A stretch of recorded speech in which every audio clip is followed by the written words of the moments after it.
just fucking smash out the bottom of the car and like, you know, fucking operate like a Flintstones car. But yeah. Yabba dabba doo, motherfucker. Can I get a yabba dabba doo in a Danny accent? Yabba dabba doo, baby. That made my whole day, thank you. Ooh.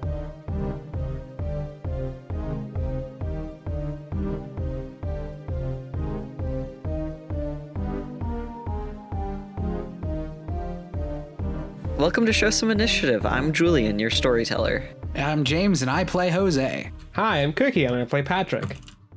I'm Nick, and I play Danny. I'm Phil, I play Gabe. I'm Sean, I play Theo. I'm Tori, and I play Erica. Excellent. Another intro done. I was gonna say recording. That was it. It's a wrap, folks. There we go. Thank you so much for coming together, folks. We're done for the week. That's all, folks. Could you imagine just one episode of this?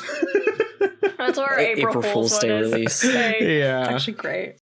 So, Danny and Patrick, you two are tasked with going and meeting up with the Gangrel Primogen.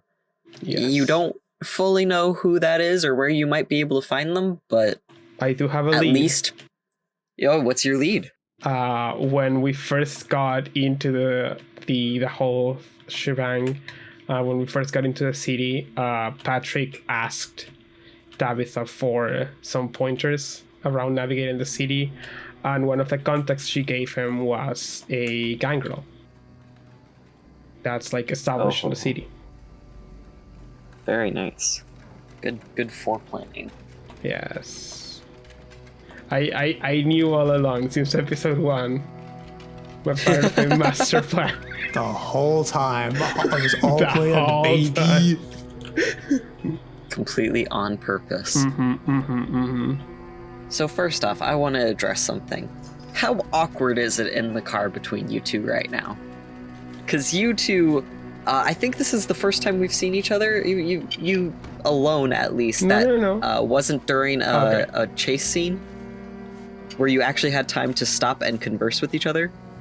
I mean, before the actual chasing started, we did drive there, I think. Fair enough. We have been around each other, just not a lot. No more than strictly required. What's your game plan? So I think... Do some roleplay. Okay, where do we meet, Nick? What do you think? Let's say here. Let's say that. Okay, let's say we're going to Patrick's car. Because he's the one that knows where we're going, right? So he's driving, right?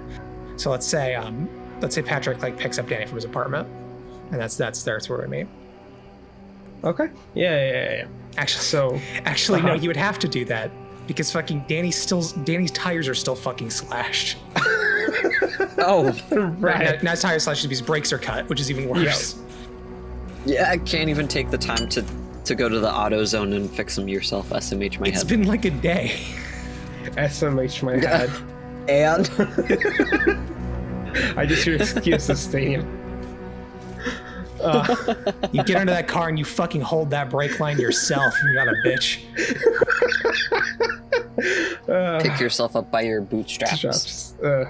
Your brake straps, if you will. brake straps. Just fucking smash out the bottom of the car and like, you know, fucking operate like a Flintstones car. But yeah. Yabba dabba doo, motherfucker. Can I get a yabba dabba doo in a Danny accent? Yabba dabba doo, baby. That made my whole day, thank you. Ooh, I'm gonna use that clip for So evil. that clip has to be isolated. Yeah. I think Patrick sends Danny a text like, hey, I'm gonna pick you up so we can meet with the Gangrel. Are you at your apartment? Yeah, he just texts back, like, okay, cool, right? You know. Yeah. You text him the address, we didn't already have it, and then, you know, yeah, like, I imagine, after 30 minutes, like, however long, Danny, comes out of his apartment and hops into the car, and they start heading out. So, how far out of town is this exactly? Like, are we going way out into the woods, or? Don't exactly know, so I don't have the meeting place for the Gangrel yet. But I do have a contact of one of the established Gangrel in the city. I got it from the Primogens. The night we got hired, actually. And I show him the contact on my phone with the address written on the notes. In your notes app? Yes. No, don't the contacts have like a little area for notes? Oh yeah, they do. Fair enough. I just don't use them. Gotcha. So we're gonna see this guy first to find out where the main meeting group is. Yeah, I think that's probably the best way to go. Don't want to just stumble around the woods for 2 hours with nothing to show for it. Yeah, I gotta agree, especially because, well, I guess not for you guys, but for most kindred, woods aren't exactly the friendliest place. No, they're fine. They're fine. What's to worry about? No, Occasional hunter, they're really not fine, dude, because there's lupines out there, and they don't like us very much. The lupines. Let's go. Well, yeah, easy for you to say. Okay, I gotta ask, is that bullshit or not? Because it feels like every other person I've ever heard about it, some half say, yeah, Gangrel lupines tight as hell, totally, they totally get along just fine, and the other half people tell me that's total bullshit. I don't know which one's true. Patrick, intelligence plus occult. Okay. I really hope that you fail, because this would be fucking hilarious. My guy, I have one whole dice to roll for that, and the other is 6 standard, I'd say. So it's 8 because I don't have a cult. So let's go. Got him. Got him. That's a botch. You don't fucking know either, dude. Are you gonna admit that though, at the cost of your pride? I mean, it's Danny. I mean, to be fair, I haven't met many lupines out there. So I wouldn't say that they're friendly exactly. Haven't seen any. The only one I've ever met kinda ended up dead, so I'd say no on the friend part. Shrugs. Okay, well, that makes sense, I guess. I mean, they hate the rest of us, so I don't know. It's just the nature and the animal aesthetic probably that gets people thinking that. Yeah, I think it's most of the fact of they know not to mess with us in numbers, I guess. Because I think you'll find that trying to take on a bunch of Gangrel, especially if there's an elder or something there, it's not a smart idea, no matter who or what you are. Well, yeah. Taking on a bunch of kindred in general, probably not a good idea, especially if you're on their turf. Yeah. God, it's weird, So it's gonna get off on a tangent, but us kindred, right? Mm-hmm. Kindred tend to be so wrapped up in their own business, right? You kind of forget, sometimes about all the other shit that's out there that you didn't know about when you were human. You know what I mean? To be fair, I think you'll find I didn't know a lot of things were out there even while I was a kindred. The Gangrel are not the most book-learned bunch, nor the most keen on teaching their newbies how to get around the world. You kind of just get sired, and they say, "Good luck out there, kid." That's pretty much it. You get shown where to meet the others, and that's it. You're like, I think I've seen my sire twice since I've got turned. After the first week. He spent with me. Really? Yeah. You see, that's crazy to me because the Nosferatu are the complete opposite, right? They very much like they take you in and you're part of the family, right? And they like, if anything, you know, I've known a lot of guys that have the opposite problem where their sire's like, you know, you're not ready to go out and be a kindred until, you know, I've you know, taught you everything sideways and baby you for the next like 3 years, right? I mean, that sounds stifling. Yeah, some of them definitely are, but it's just like that's such a weird philosophy to me. Because I mean, I was very much that way. You know, I was the opposite, right? My sire very much took me under his wing, right? Although I was a bit of a, you know, weird case with that, as you know, right? He gestures at his, you know, at himself, right? Yeah. An anomaly of the not but ugly variety, I guess. Indeed. Well, it's I don't know. It was kind of a case of, I mean, it obviously, biologically, supernaturally, I don't know what you want to call it. I don't know. It's weird, but you know, it didn't take, right? I didn't actually become a Nosferatu by blood exactly, right? I became a kindred, but not a Nosferatu, so because I'm a Kaitef, right? But they just decided, screw it, take him anyway, right? Which believe me, I gotta be more than thankful for. Yeah, to be honest, I can't say I saw many, if any, kind of amongst the Gangrel up in Oregon.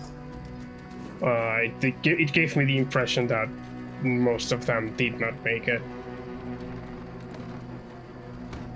And Patrick looks kinda uncomfortable when he says that. Yeah, he nods.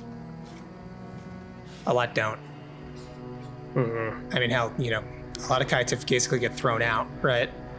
And so it's, you know, you're a new kindred, right? You don't know the rules, right? You don't know what you're doing. So a lot of them don't survive that, you know, those first few nights, those first few weeks. Mm-hmm. Like, you know, even discarding the ones that don't even understand what they are and catch a sunrise the next day, right? Right. That's kind of obvious, but even like, you know, even the ones who know the basic rules don't know how to hide, right? They don't know how to dodge stuff like hunters. They don't know how to recognize them. And if they're not of the most, let's say, resilient variety, they most likely won't make it. I think that's part of the way the Gangrel do what they do, what my sire did, what he did.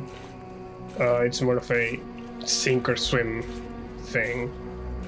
See it kind of like a weed out process. Yeah, if you're strong enough to be part of the clan, it's because you survived. If you don't, well, tough luck, I guess. Can't say it was the most welcoming environment, but once you make it past the first couple of years, then at least people start listening to you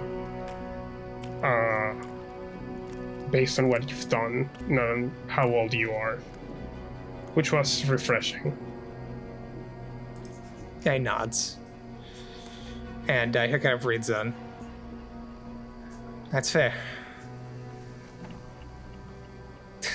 I don't know. My instinct is to say that's kind of fucked up, but to be fair, I come from the clan where Cleopatras are a thing, so I'm not really one to say much.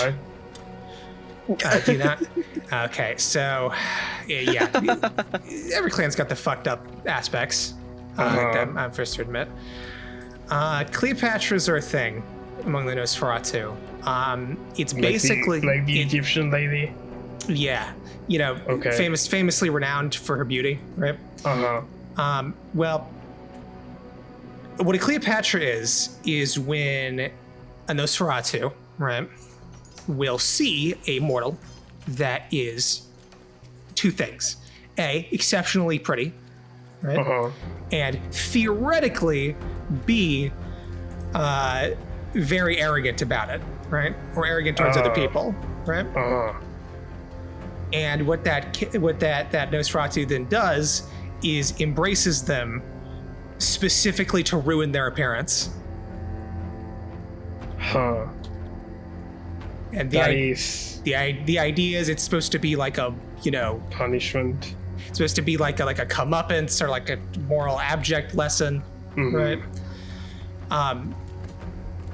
It's kind of fucked up though, because behavior's subjective, right? So it's like, as soon as you said someone's a dick, you punish them for, well, pretty much eternity unless they die. Yeah, it's like not only are you making someone a kindred, which my thoughts on that, right? In my opinion, the embrace is more of a punishment than anything. But like, not only that, but you're specifically trying to ruin something that someone good has, right? And yeah, I get it. The story, when you're embraced, when you're being raised up, they tell you like the moral stories about it. People will turn it around, but like, a lot of it's just, what's the difference between someone, how are you supposed to tell between someone who's supposedly, being an arrogant piece of shit and someone that guy just didn't like, right? Exactly. As you say, it's extremely subjective. But yeah, no, I can't. When you have that kind of spite running around your community, it'd be a little hard for me to call. I think you guys talk about fucked up. I mean, I think personally that just because you're part of a community that does fucked up things doesn't mean you can't call it out. Like, for sure, I think what my sire did, I think what most Gangrel do is not exactly kosher. I don't, like, yeah, it does produce quote-unquote fit to survive bunch, but what's to say that if you actually took the time and, as you said, made them part of a family, you couldn't get much better trained Gangrel, get a clan that's worth making something out of, instead of just a bunch of fuckers in the woods that tell hunting stories to each other.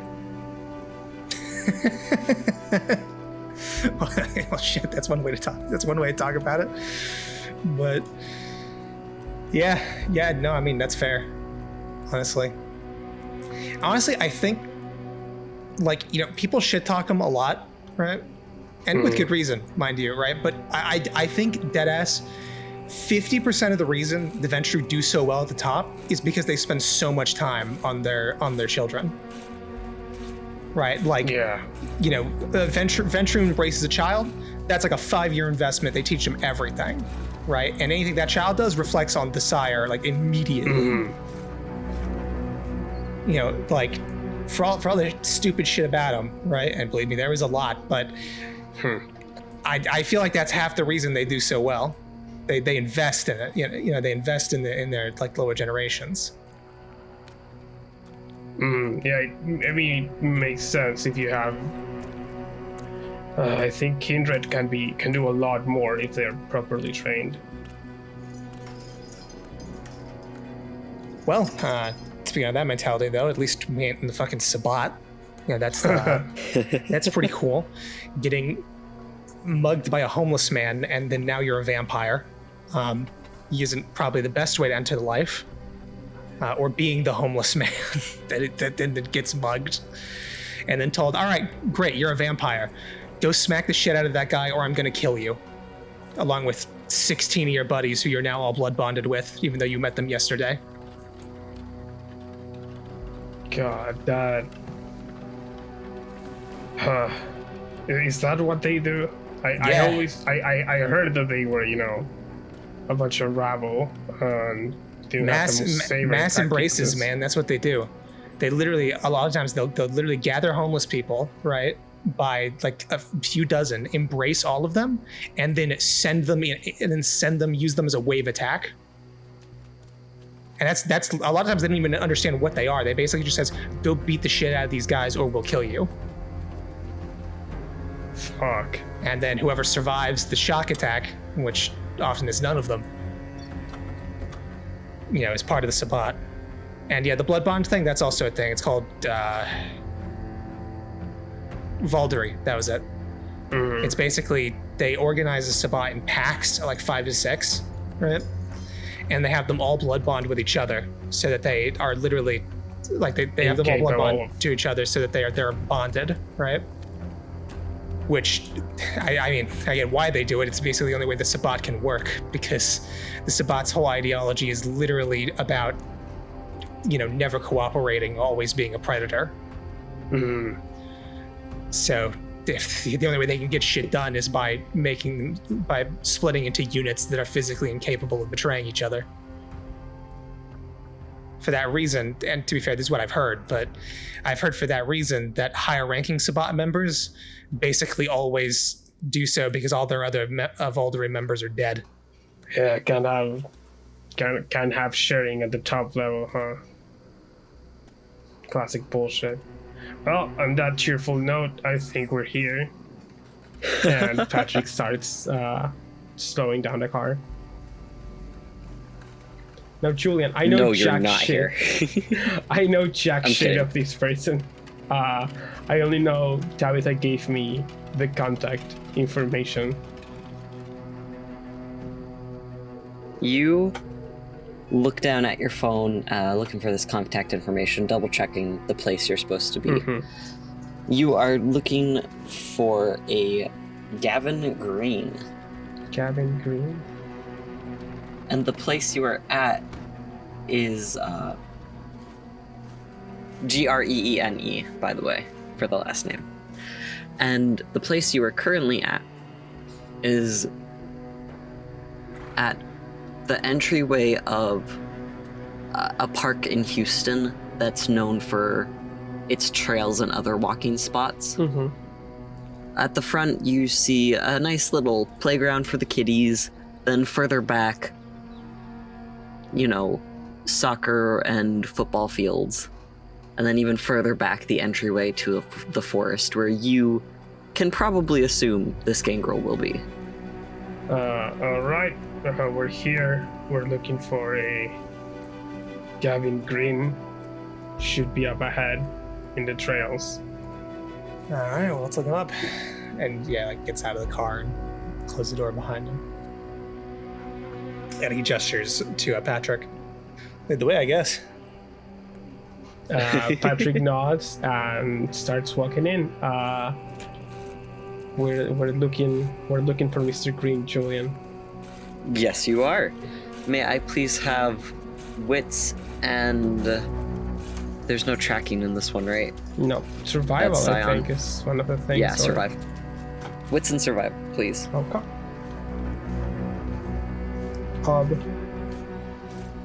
Ob 7 here.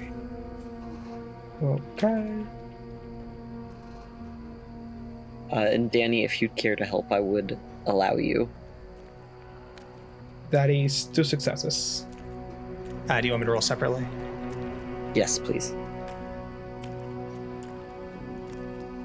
Actually, no, my survival is 0, so I don't think I will.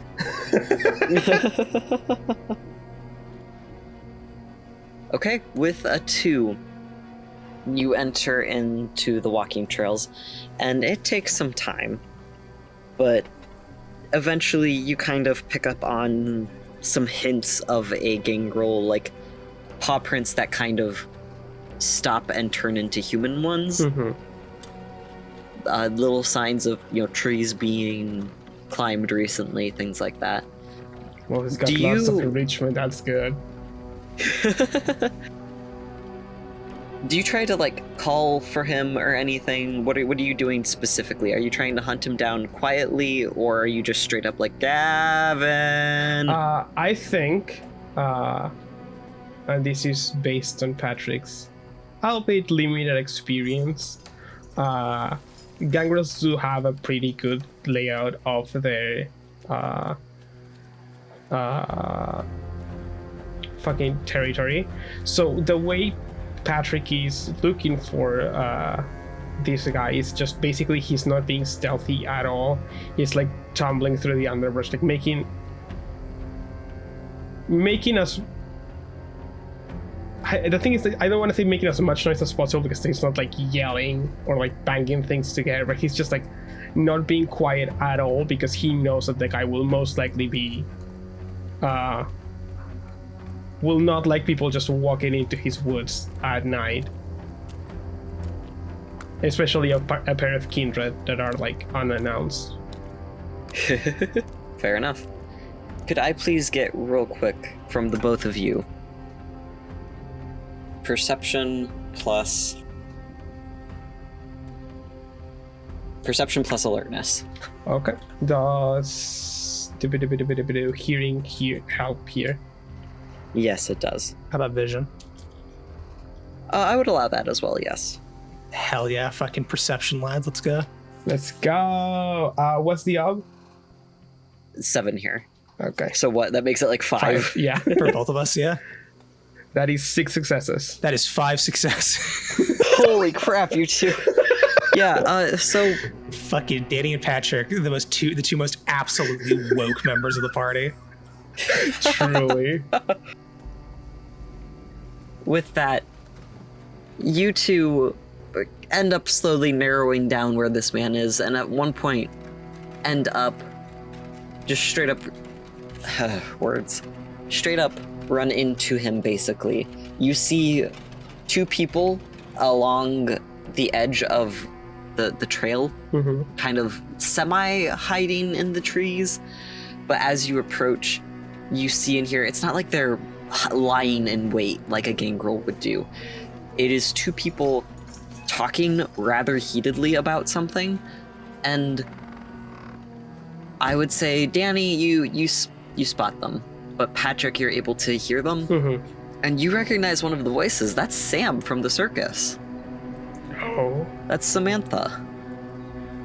And she is currently whispering very frantically to an older gentleman, probably about as old as you are, Patrick,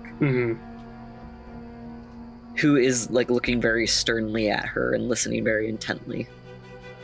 I think at one point he catches your eye and motions for her to stop, where she turns around, and first off, this dude, who you assume to be Mr. Green, looks very pissed. Once again, you hit the nail on the head of like 2 kindred coming in unannounced. How dare they? But you see Sam, and her face just lights up. No, it's okay. I know the big one. I also kind of know the other one, but like that one's Gangrel. Give a little And way. he kind of, he loosens up a bit at that. Do you 2 approach? Yep. I go, Sam. Sorry. Sam. Mr. Green, I suppose. This is Gavin. He's not quite my sire, kind of like adopted sire almost. Gavin, this is Patrick, and this is Danny. They are kind of working for Tabitha. She kind of does a wave of her hands in the air, indicating, but I don't really know, like shrugging almost. It's a complicated situation. So what exactly are you here for? We were actually wanting to speak with Mr. Green here. This is okay if I call you Gavin. Kind of look at him. He grunts and nods. All right. We're looking for the. I haven't really introduced myself to the rest of the Gangrel in the city. Been kind of busy, you see, with work. But I thought it was high time I spoke with the rest of the clan, or at least the ones that might be out in a meeting spot tonight. And Mr. Green was the only contact I had for other gangrels here in the city. He kind of snorts, almost like a laugh. Huh. What did Tabitha tell you that? I'm her loyal little Camarilla boy. Not in those words, but pretty much, yeah. Ugh, you give them an inch, they take a mile. Yeah, I pretty much. But I would like to know where I could find the rest of the clan, if that's okay with you, Gavin.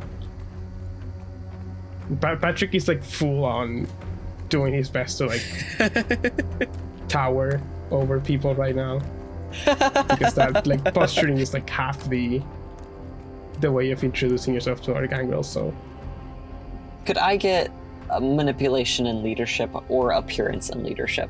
thank you God for the appearance one. And Danny, are you trying to back your boy up at all? Definitely. How are you planning to do that? I think he's basically like,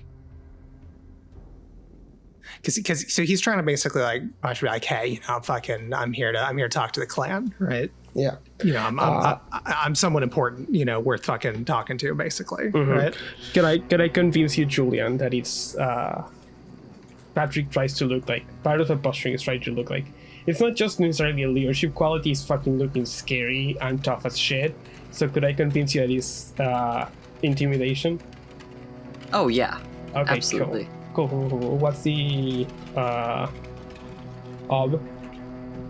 I'd say 7 here again. Okay. And for Danny, I would say probably along the same lines of manipulation or appearance plus intimidation. That is 1 less ob for my bruiser merit, because I look scary. So that's 3 successes. Okay, and then Danny, if you would care to roll, your ob will be 8 here because you're not a gangrel. He doesn't give a shit about you.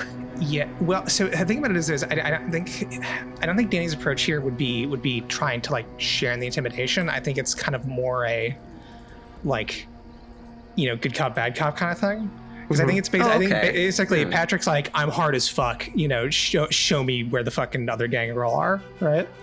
Right? Okay. Right. So that's like what Patrick's doing, right? Whereas I think Danny's basically gonna kind of like, we just want to talk to him. We'll be in and out of your hair real fast, right? So it's basically I think it's basically he's going for like, yeah, show us, it'll be easy. We just want to talk to people, but if you don't, fucking, there'll be trouble, right? Kind of thing, right? Sure. What's your proposed role then? Probably like manipulation and like expression or like charisma or appearance. Appearance also makes sense here because we're just trying to get him to like fold, basically. Yeah. I think appearance and expression, yes.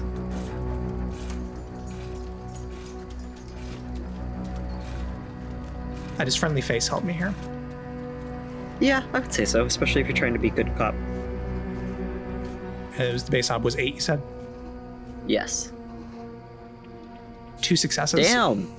2 with an Hell ob. yeah. Damn. Nice.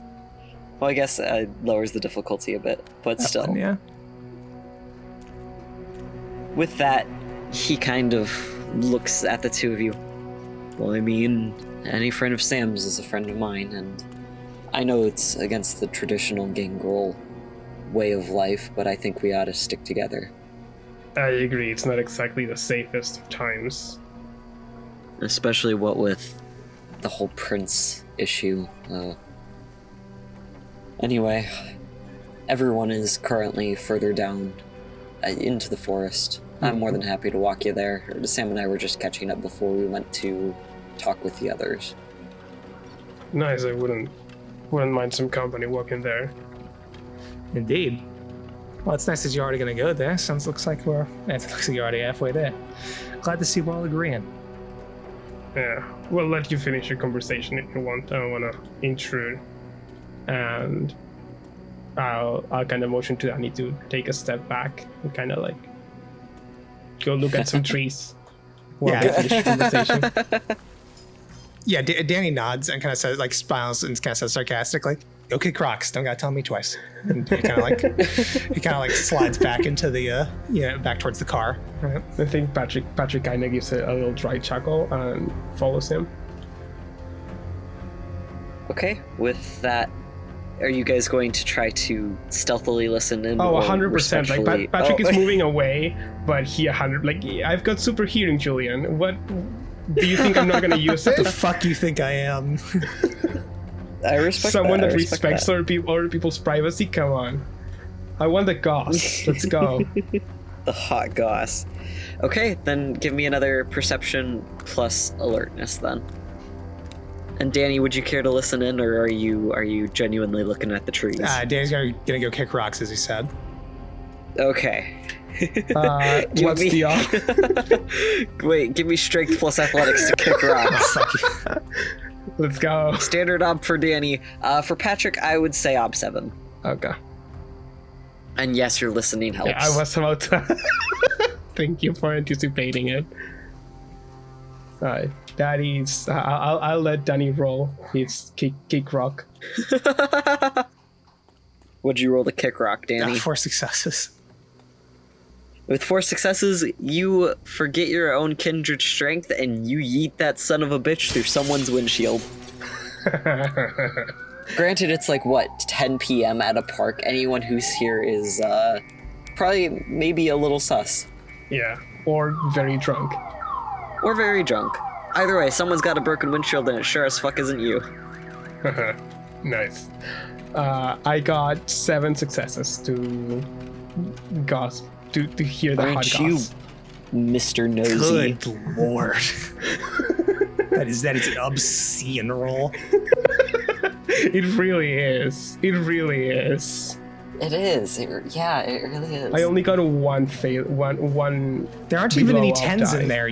That's just fucking like. I roll You're 8 just dice like for that. these. Built different. I'm built different. Also, if there was any 10s, they would have count for 2, like twice, because my specialty in alertness is eavesdropping. I do Oh, drop you some nosy eaves. little bitch. I am a nosy little bitch. Sorry. I'm a nosy little bitch. Let's go. I love it, thank you. No problem. With that, with your rolling nosy bitch, you are able to piece together the rest of this conversation. Sam quickly turns away. Okay, like, I listen, it's nothing you haven't heard before, but basically, you know Valencio's back in town. You know that, like, he's saying, oh, I don't want to be prince again, I don't want to be prince again. Bullshit, there's a reason we came back here. And I'm just saying, maybe something needs to happen. Maybe there needs to be a little push. Maybe the current prince needs to get some opposition thrown at her to be shown like, hey, maybe we need something new. Maybe we need... come on, you know what I'm saying. And then Gavin, yes, don't get me wrong, I understand and I agree completely.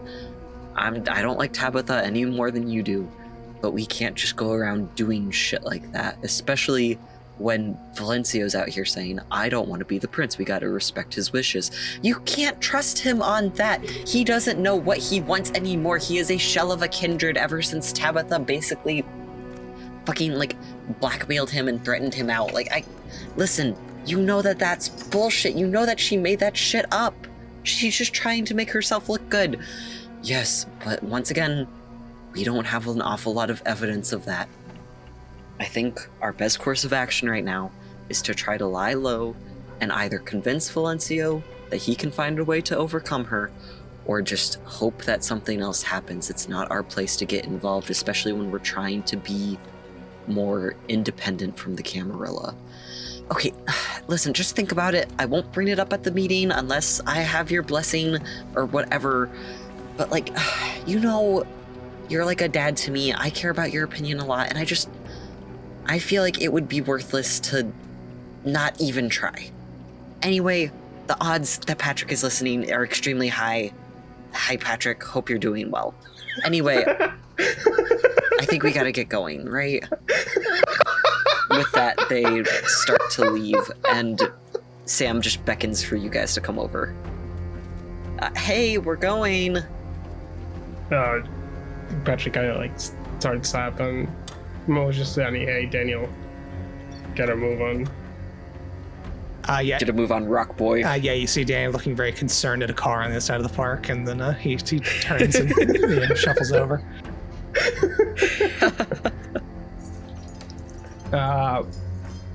While they walk, while they go to catch up with Gavin and Sam, Patrick fills Danny in on, like, through text, just very quickly, like, Gavin knows about Tristan. He also doesn't like the current situation, but he doesn't seem to be wanting to do much right now. Yeah, Daniel looks his phone but doesn't give any reaction. Does not, give him away. Yeah. Fair, Patrick puts his valid. phones away, and we go catch up with him. Okay, do you say anything as you guys are walking in? I do think I'm gonna be a no soup page, but in a different sense now. So Sam, you mentioned Gavin. Gavin is kind of like your stepsire. How did that came to be?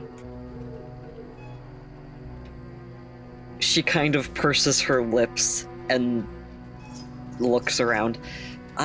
So, you know how I am permanently stuck looking like a teenager? Unfortunate effects, yeah. My last sire wasn't exactly the most stand-up guy, so not only was I turned without my consent, I was turned for a pretty nefarious purpose, and Valencio caught wind, shut that whole situation down, Is there still a and neck put me to in be the care of broken? Gavin. Is there still a neck to be broken, or is that been taken care of already? No, thank fuck. Okay. Good, Danny, good. in a shocking display of fucking Catholicism, fucking crosses himself when he hears that. Shocking display of Catholicism. That's, you want valid. Yeah, And he's still a fucking New York Italian, deep down. that's the name of my new Christian metal band. Shocking displays of Catholicism.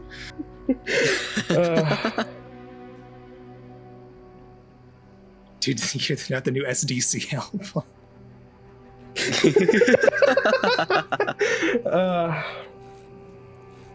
Well, I'm glad things got sorted out nicely.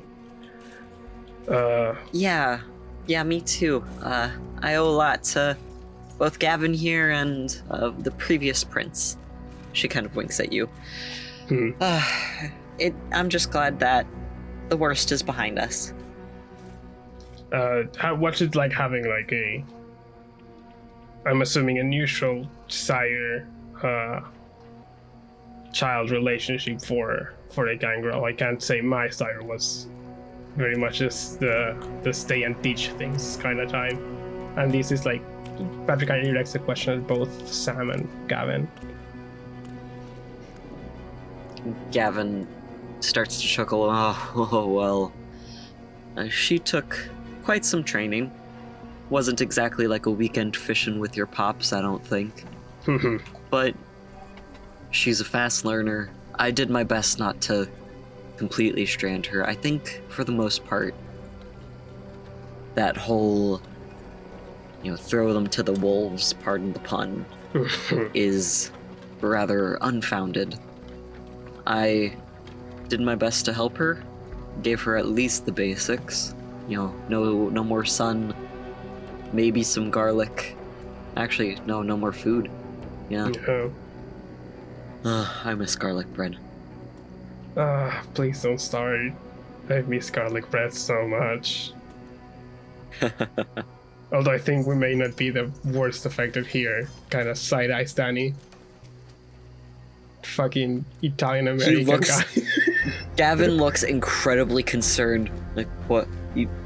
You can't do garlic? Are you allergic? Did you get that unfortunate little side effect? Oh, It's no. not common. Luckily, but... he doesn't. I do have a friend that does. No. The joke is I'm Italian. Oh, rest your heart. Rest your soul. That's rough. Nah, Oh. that was all right. No. The worst casualty is losing prosciutto. Oh.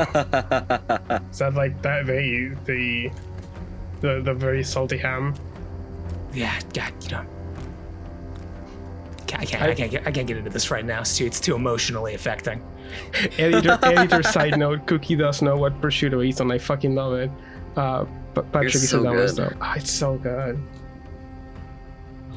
It's been a hot minute since I had a good charcuterie board. Yes. Ugh. Patrick just kind of like puts a hand on Danny's shoulder, like there, buddy. He has a fucking smirk on his face, of course. Of course. As you guys are walking, Gavin pipes up. So, don't mean to be rude, but he motions to Danny. Gangrel aren't typically super accepting of outsiders. Can I ask what your clan is? What your situation's at? Because I'll tell you now, if you're a Venture, they might not want you there. God, no. Oh no, don't worry. Wouldn't associate with Avenger. I mean, I wouldn't bring Avenger here. Well, okay. Body-wise, unaffiliated, technically, but I'm with Nosferatu for all intents and purposes. His eyebrows shoot up at that. Oh, Katif? Katif? Oh, sorry, hi. Yeah, he shrugs. Yeah, but like I said, I'm with the Nosferatu. Okay, I gotcha. I think that'll allow that. No, main reason I'm here is because me and my pal here, we got some proposals we want to talk about. Mm-hmm. Good idea to bring in a couple faces at least.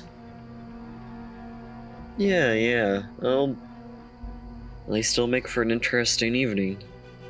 That's what I'm hoping for. Haven't met with other members of the clan since a couple of years back, so been kind of missing it. Yeah. Not much has changed, I don't think. Well, Anyway, we're almost there. I'll make a special introduction for you to Ahmed. thank you very much.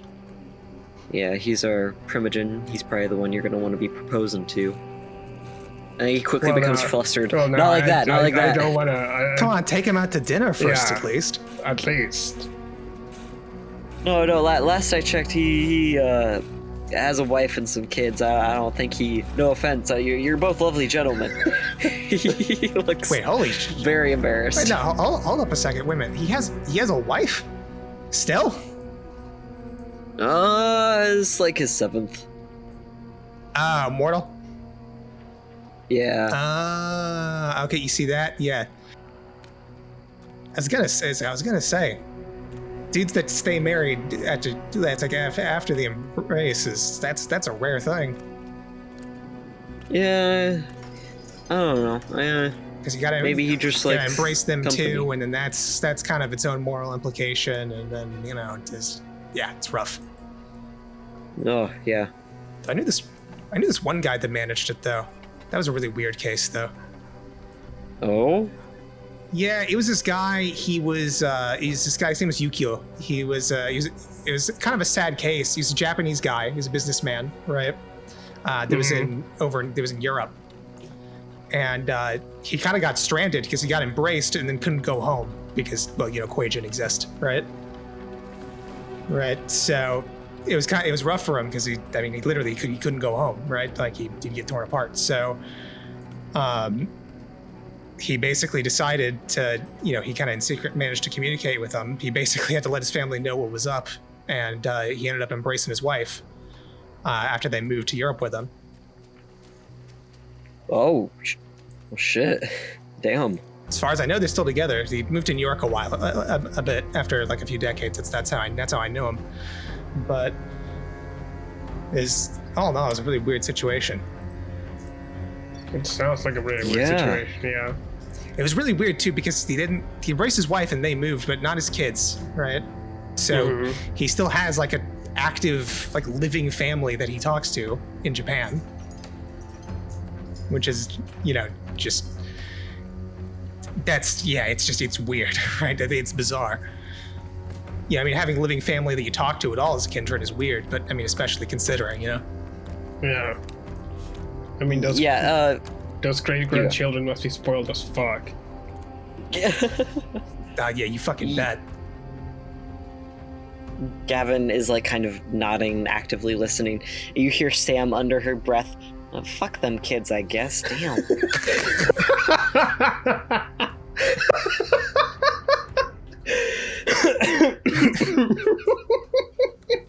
I imagine only Patrick hears that because he's fucking super hearing. So he just starts fucking cackling to himself. Yeah. Patrick has to stop for a second to cough out from laughter. That was unexpected.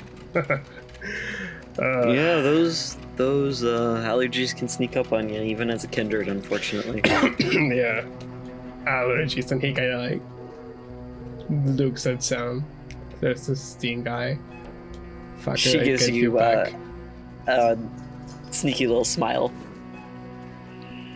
With that, you guys approach a clearing deep in the woods. It's one of the few places where it seems like there aren't many trails, and it actively discourages hikers from coming this way, of like poisonous snakes in the area, mosquitoes, all this bullshit. Fucking bears. I don't know about bears, but Fuck you, it's bears. advertising. Yeah, Patrick bears, is there. There's bears now.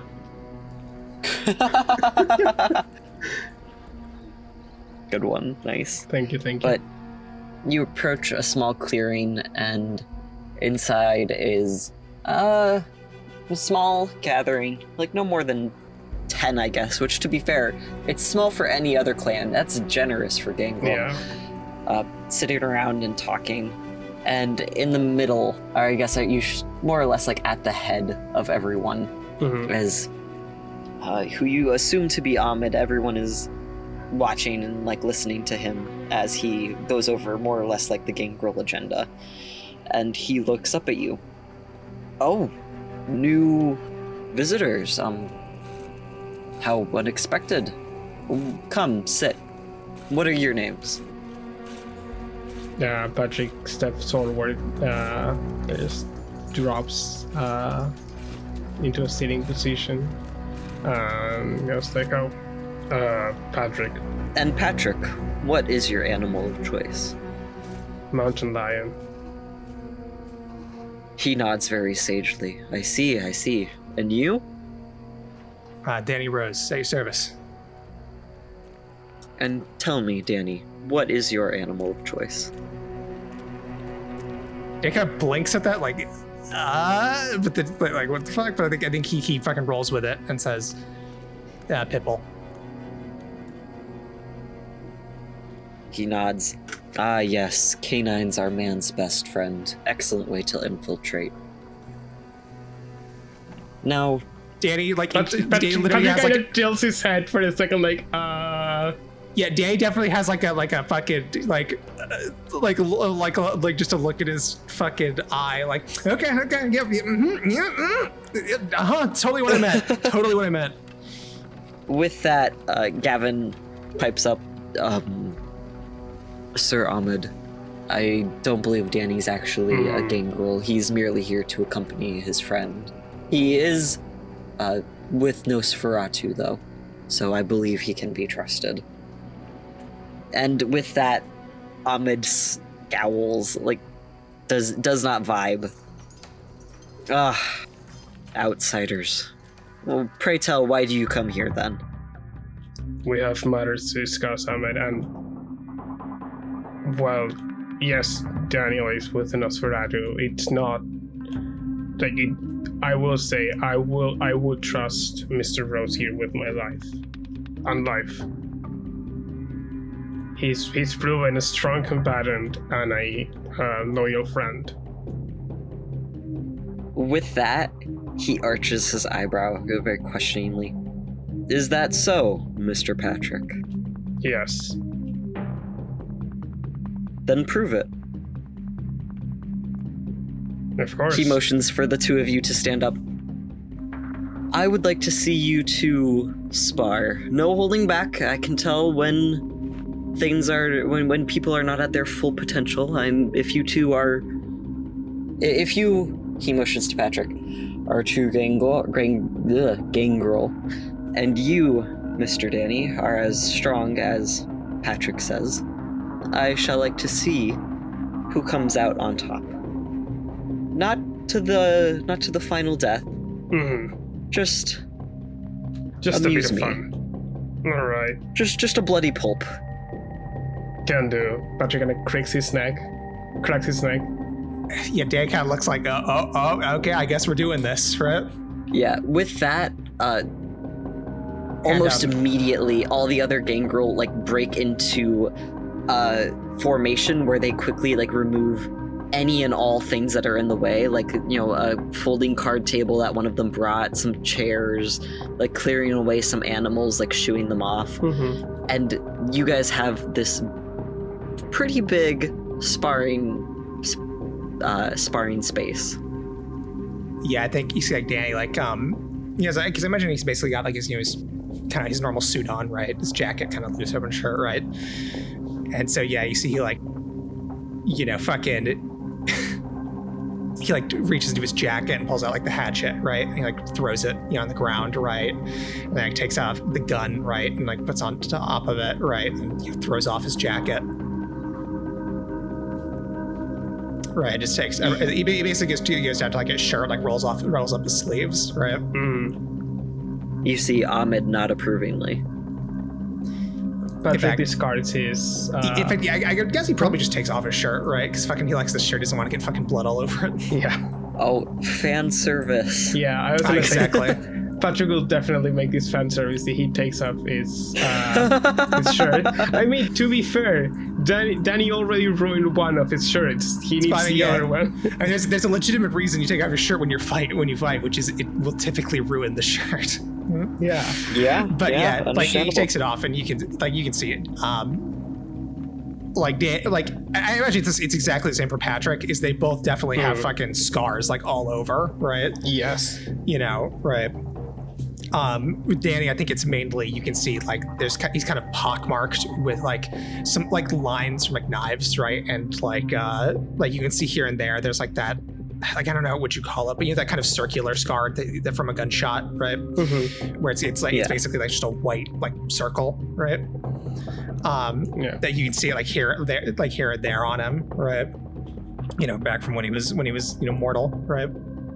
Yeah, Patrick doesn't have a lot of gunshot wounds because he didn't get in a lot of gunfights when he was mortal, but there are plenty of cuts and a couple of burns here and there.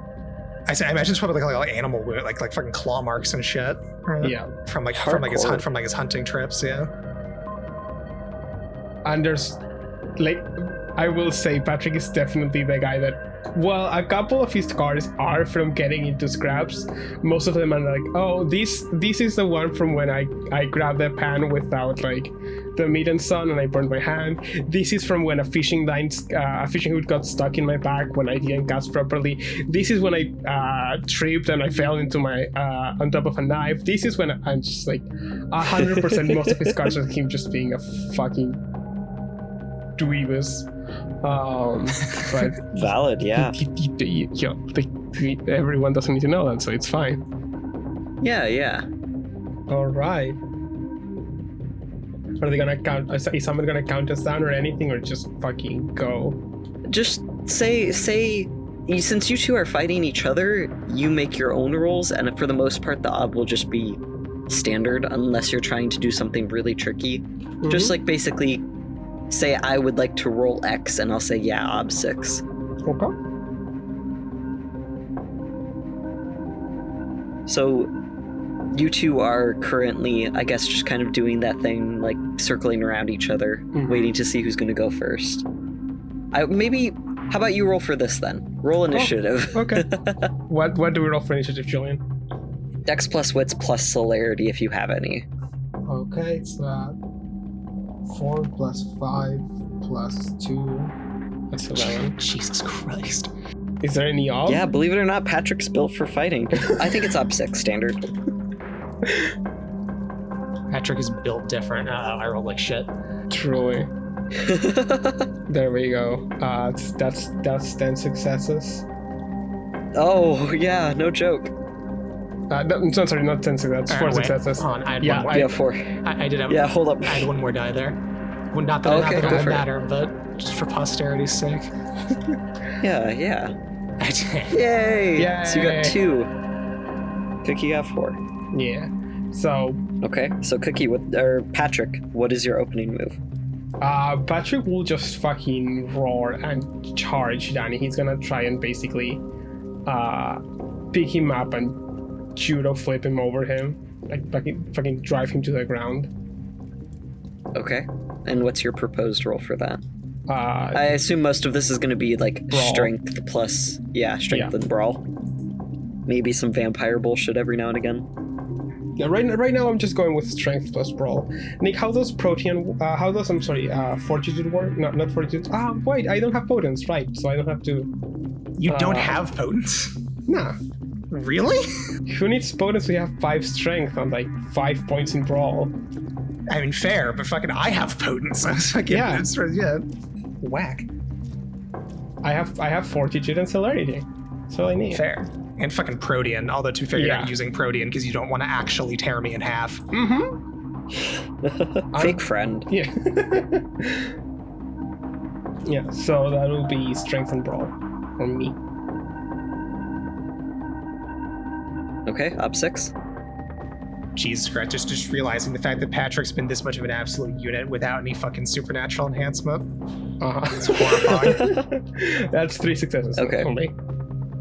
That's a shit roll. Fucking Patrick doesn't juice natty life. Okay. Yeah. Then from Danny, the usual. It's not dodge here. What is it? Fuck. Here, so we're not doing like actual combat. We're just doing like roll-offs basically, right? You know, for the flavor, right? Yeah, I'll allow it. That's what I was assuming. If I'm wrong, then like tell me, please. Like, I personally would like actual combat. Okay. But I'm down for roll-offs. If you have a proposed, like, instead of just dodging, if you want to try to do some sick judo flips or something. well, I was gonna say, like, I was just gonna basically match his strength, right? Like, he's gonna charge at me. I'm basically just gonna fucking like try to like grapple him in and fucking like throw him. Then go for it, yeah. So I guess I'm just rolling strength plus brawl back. Yes. Battle of strength. Battle of strength. Fuck, that was terrible. Fucking 0 successes. Oof. Yeah, it's been about a week or so since you fought, maybe, give or take. So you're. I think straight what happens is basically, fucking Patrick like charges him and like Danny like fucking braces his feet and tries to like fucking slam back into him, right? Like he's basically trying to like grab and like throw him like a fucking wrestling stance, right? Mm-hmm. But Patrick just basically is not prepared for the amount of fucking mass headed his way, and Patrick just bowls through him. Mm-hmm. So yeah, I think it's literally like he comes in, like Danny like throws himself into the fucking like grab, and fucking Patrick basically just fucking like clothesline bashes him backwards, right? And Danny like fucking rolls on the ground. Yeah. I like that. So here that'd be what? So that's fucking two extra successes. Yeah. And then I just need to roll my strength plus those successes. You need to roll your Yes. strength plus your successes, and that's bashing damage. Yeah. That's 3 points of bashing.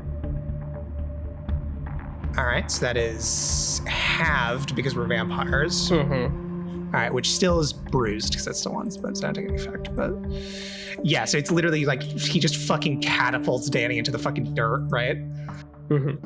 Danny, like, imagine like fucking hits the dirt in his back, like rolls over and gets up again quickly, right? When it's like, fuck. Yeah, beans. Yeah, Patrick will not strike while Danny is down. He just like kind of like he pulls him over and kind of just waits for Danny to stand up. So it's Danny's turn. Yeah, I imagine Danny like just kind of brush himself off, like, okay, all right, time to reevaluate my strategy. And yeah, I think Danny, like, you see, like, fucking just like dashes forward, right, with like superhuman speed. And I think he's gonna basically like you see him like he like goes to the side, right, and then like one side, and then like dashes to the other side and jumps up, like kicks off a tree, right. And then is basically coming in for like a flying kick at Patrick, right? So he tries to like, you know, bait him out, right? Yeah. Yeah. What's your celerity? 3. Okay. So he has more celerity than me. I want to argue instead of matching him for speed, Patrick is gonna try and see the fake out coming. I want to roll for wits against this. Okay, yeah, wits and alertness for sure. Okay. Go. And Nick, what are you rolling? Dexterity and brawl. Oh. So I believe, well, I mean, again, we're not doing it the normal way anyway, but it's a tie. No, I don't think I can spin this as being a change in strategy. So Yeah, I guess I think you guys we just have a, might be able. we just have a tiebreaker roll, or Yeah, tiebreaker. 1, 6. That's a success. Okay. Yeah. And then Danny. Yes, I rolled a 4. So yeah, he sees the fake out coming. So yeah, Danny comes in like hurtling in from the side, right, to like drop kick him in the face. But how does Patrick like see it coming and defend? I think since Patrick sees Danny coming, because he sees Danny's fake out and go to your side, and when he hears the tree like creaking, he goes like, "Oh, okay, I see what he's doing." Patrick will turn around and just catch Danny by the leg, and fucking. Yeah, I imagine It's not gonna be good for Danny. Yeah, I imagine it's literally Danny fucking comes like hurtling with the drop kick, and fucking Patrick like turns around hearing the tree, grabs him by the feet, and like literally Patrick is like pushed back like through the dirt like 3 feet, right, from the force of it, but he just fucking catches him, right? It's like, oh fuck, right? Now, Patrick, do you follow through? Or do you just like have a moment where you're holding Danny by his foot like a fucking child? I think what Patrick does is he's gonna use the momentum of Danny just coming at him on a drop kick and just spin him around. And remember the tree that he jumped off of? Just gonna throw me at him. It's gonna meet Danny's face real quick. Oh. Just fucking yeet. So I think this would be a strength plus brawl to use the to kind of like redirect Danny's strength and then just add my own to just yeet him at the tree. Absolutely, yeah.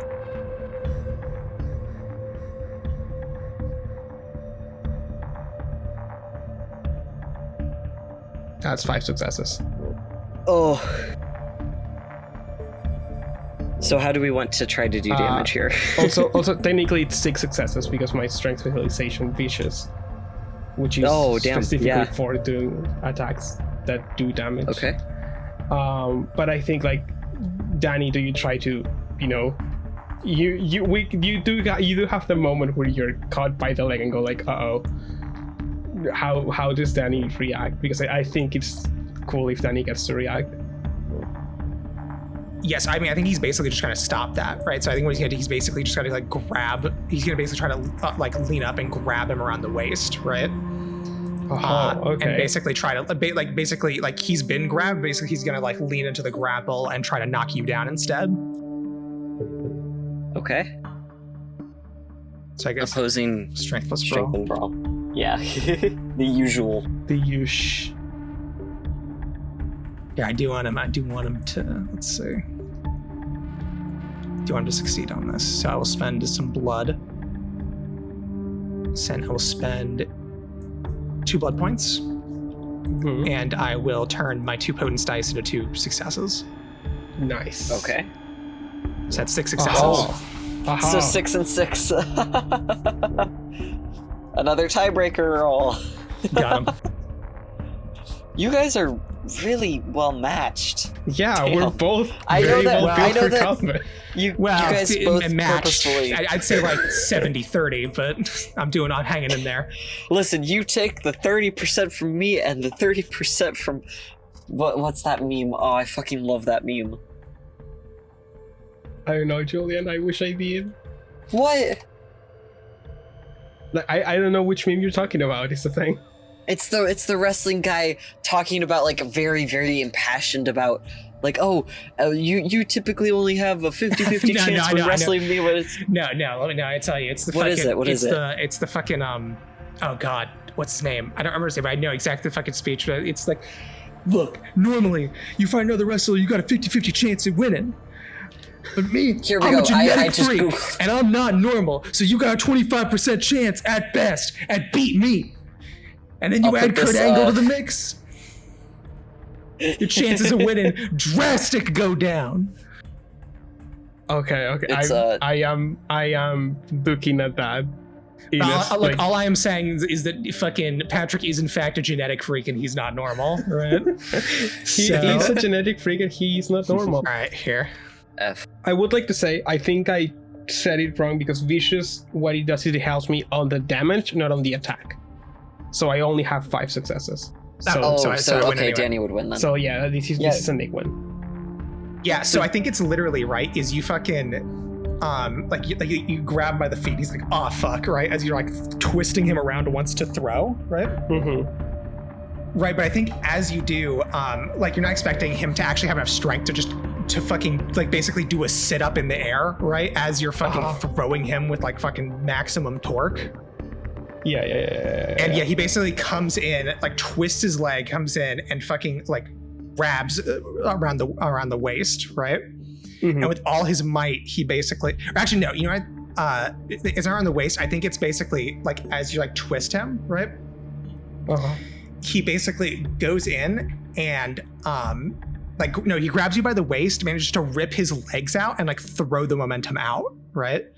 Uh-huh. And so basically it like rips you off your feet, right? As Yeah. as he like grabs and like throws you and hurdles you both to the ground.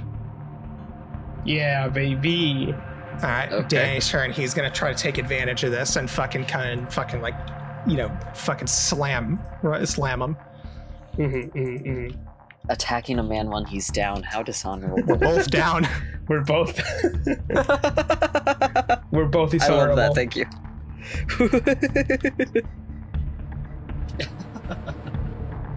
Oh shit. Oh boy.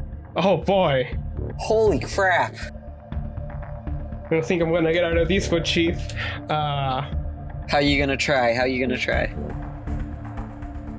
Okay, so Danny's trying, like they're both on the floor. Danny's trying to basically lift Patrick up to slam him on the ground. No, it's not. It's more like a fucking ground and pound, right? Like basically he's throwing you onto the ground. He's trying to like get on top, like onto your chest and like fucking start punching. Oh, okay. I'll just try to roll out from under Danny, but we'll see what happens. So if I'm trying to roll, that's Dex plus Brawl, I'm assuming. So Yeah. Celerity gets added to Dex, right? Yes. Okay. Alright, that's 5 successes, so no.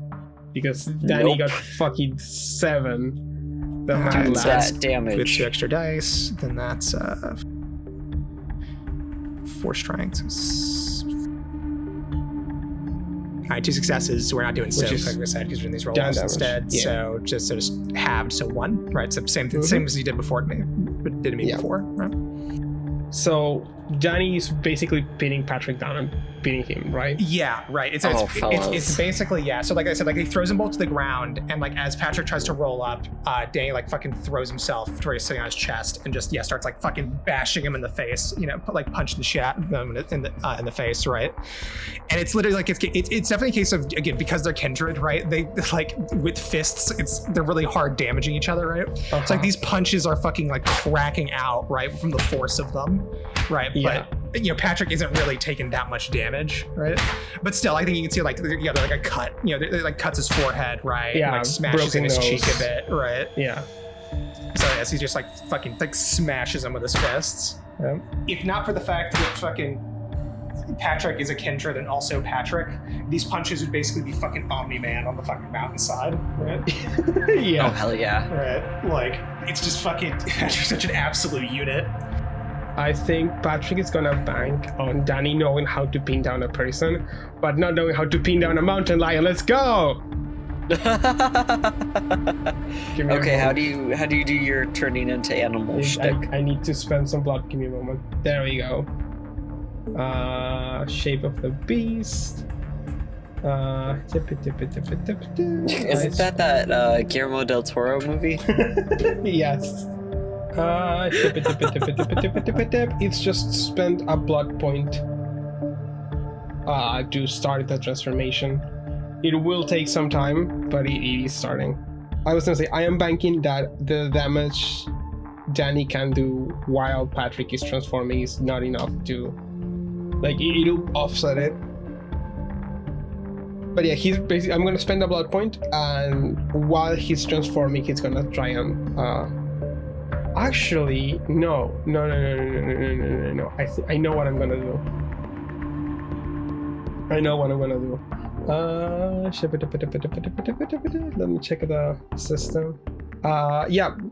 Danny's bashing Patrick's face in, and you see Danny reel back an arm to make a punch, and then when his fist comes down, he just punches the dirt. Because Patrick is part of the earth now. Let's go. He's melded with the earth. I spend the blood, but I just like whoop. Damn, your Protean's that high. Nice. Yeah. But yeah, no, he just cuts his dirt. He's like, what? What the fuck? Right? He like looks around, like, what the hell? Where'd he go? Wouldn't you like to know, Weather Boy? All right, I'm gonna get creative. This is actually fucking great because now I'm gonna get creative in a way that will fucking make me look better to the Gangrel. Yeah, baby, that's the point. I'm gonna use my animalism 1. I'm gonna talk to the worms to get them to tell me where Patrick is. Yeah, I know. Like, don't get me wrong. This is a great idea, but like, I love the mental. Before you describe what you do, the mental image of Danny just screaming into the dirt. Where is he? Tell me where he is. Okay, but what does Danny do? What does this look like as he talks with the worms? So I don't have to roll to talk to them, but I do have to roll if I want to command them to do something. Yes. So it'd be, I guess, charisma plus animal chem. Yeah. Convince the work, persuade, or manipulate if you're trying to be bossy to the worms, I guess.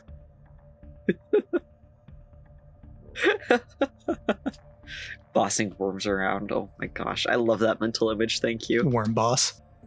Worm boss. Boss baby, move over. It's time for the worm boss, baby. Oh shit, 3 successes. Hell yeah. Fuck yeah. Yeah, so I think it's literally because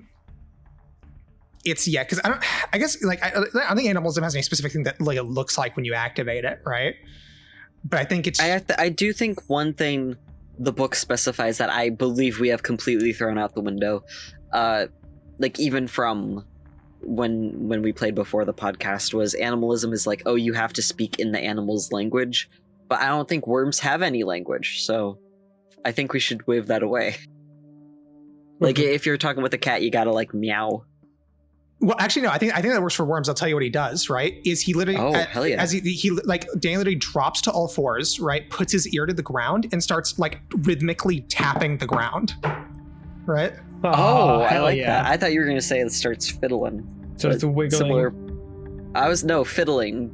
Just he starts doing the worm to communicate with the worms. who would win one jacked up Gangrel or one wiggly boy. Exactly. Right. And I think it definitely makes sense that all the Gangrel would know what he's doing, right? Yeah. And that would definitely I would hope that would earn some points with them. Oh yeah. Could you give me perception plus alertness, Danny? Because Patrick is currently underground, I am the ground. and your vision does help here. I say the vision does help. Yes, yes, vision does help. Okay. I'm surprised.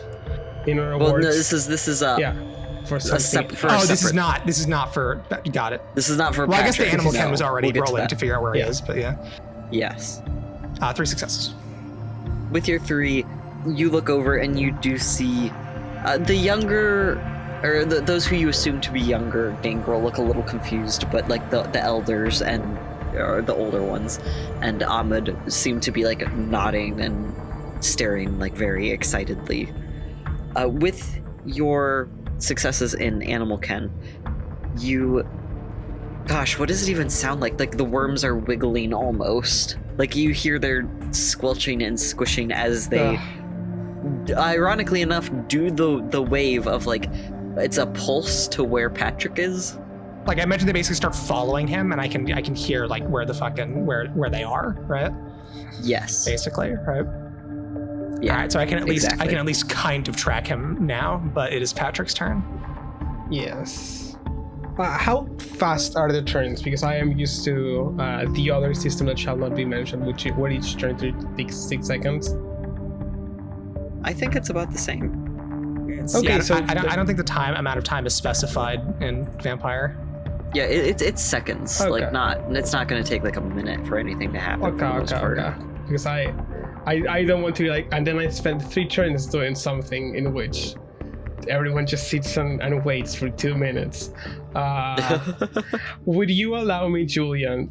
Can I start the mountain lion transformation inside the dirt? I would say Hmm? yes. I feel like that would be allowed under the circumstances of like it is something where you are, if you're going to try to divert your brain power to the mountain lion thing, you might not be able to spend more energy to think about where exactly you're trying to come up, so you might be coming up like at an inopportune place. Okay. I am okay with that. So yeah, the main reason is we gotta have the rule cool of fucking Patrick sinking into the ground and then fucking emerging as a mountain lion. Yeah. Yes. So I guess while the worms track me, Patrick doesn't know this. I'll spend another blood point so he starts transforming into a mountain lion. Okay. Yeah, that's gonna take 3 turns. This is 1 turn. Okay. So, Danny, what are you doing while these worms are pulsating towards your friend? That's so weird to say. I'm I sorry. mean, I don't think he's really doing it because I don't think he would be able to know what he's doing underneath the dirt, right? Mm-hmm. Yeah, but are you gonna try to like dig him up, or like what? Like your life ends 30 minutes from now, and just stand like at the ready. Let's see. Because like, how do I fucking access him? Like, is the question.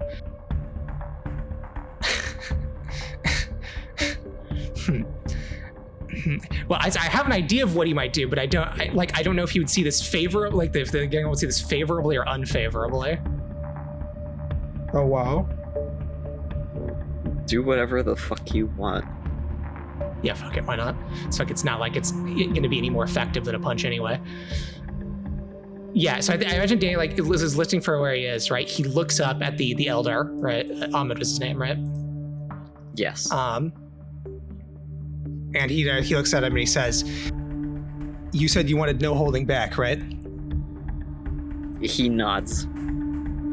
Yeah, he nods like, "Well, fair enough, right?" Yes. Like yes. Yeah, Danny nods like, "Well, fair enough." He gets up and Danny will, in a single bound, leap over to his equipment, pick up his gun, and start shooting into the ground.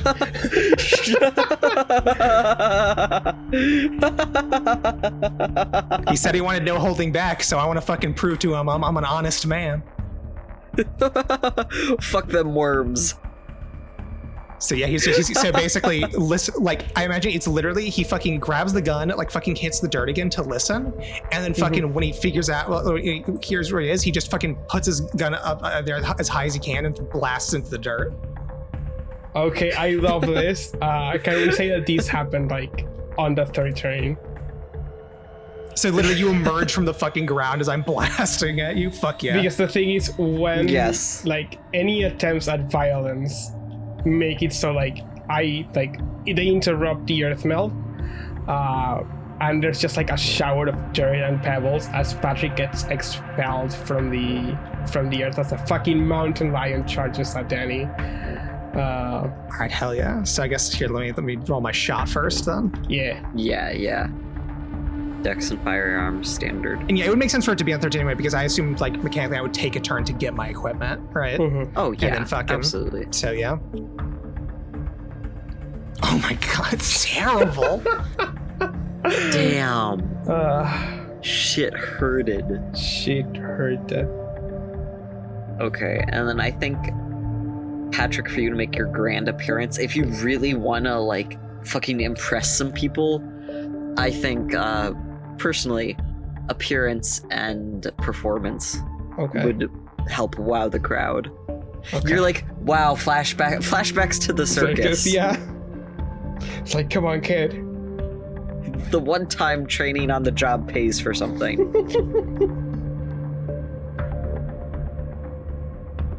That's 3 successes, baby. It did pay off. Okay, and then what would we say it would be to try to dodge these gunshots as a fucking mountain lion?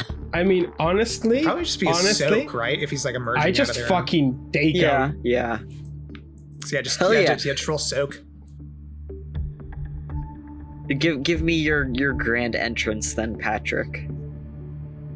And also roll your soak, yes. Taking these shots like a champ. I think Patrick just as the shots start ringing and they hit like a patch of dirt that you see like the shots instead of like, I'm assuming because if you shoot a bullet at like a patch of dirt, like a bunch of dirt is gonna like jump up because it's like loose. So you see the shots kind of like embed themselves. This dirt is like packed, very very high, almost if it was like very very tightly packed dirt.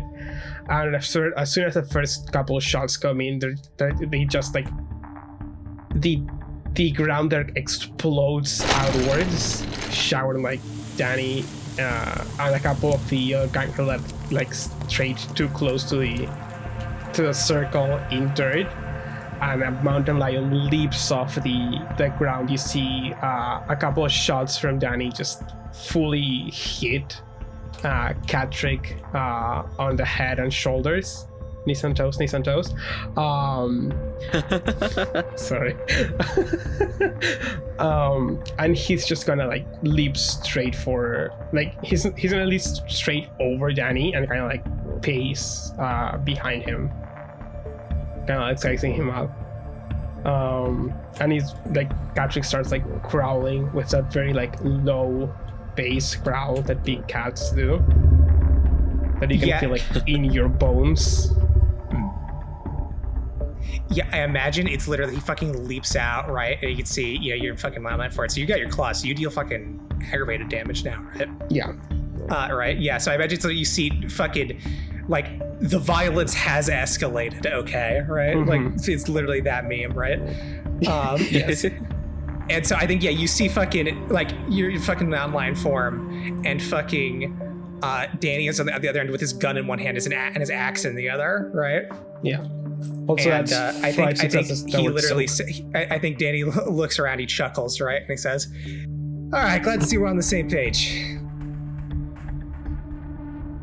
Patrick kind of just like rolls his hand. And he's, I did roll the 5 in soak. So Yes, if you you want to just go ahead tank and it, roll yeah. damage. You see the bullets kind of like just hit the mountain lion's fur, and they just kind of as if you shot a tank. The bullets just kind of squash against the skin and fall to the ground. It's the bulletproof mountain lion. Let's go. Now shit gets scary because we can actually hurt each other. Yeah. But I mean, But hell yeah. yeah. Oops, I killed my best friend. Yeah, we know It's what we're doing. Patrick's turn now, right? Yeah. Yeah. But yeah, I mean, we want to press them because literally, because like the Gangrel they care about strength, which we're showing, but they also care about honesty, right? Mm-hmm. So literally, like, if we fucking fight each other, but we're actually willing to straight up fucking like really injure each other, right? I think that will go a long way to basically proving our honesty to them, right? Mm-hmm. Right, and that'll go a long way for helping us to convince them. Yes. Also, it's nice to get some combat in.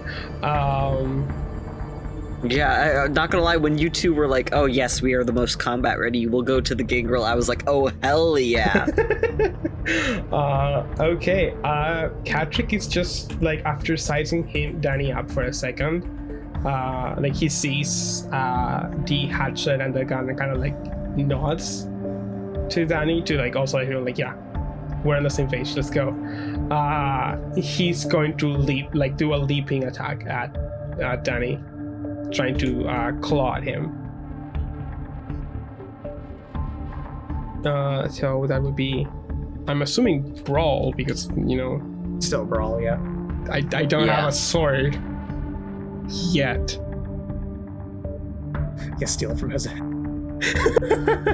Oof. Oh my god, that was, well, I don't even have to roll that.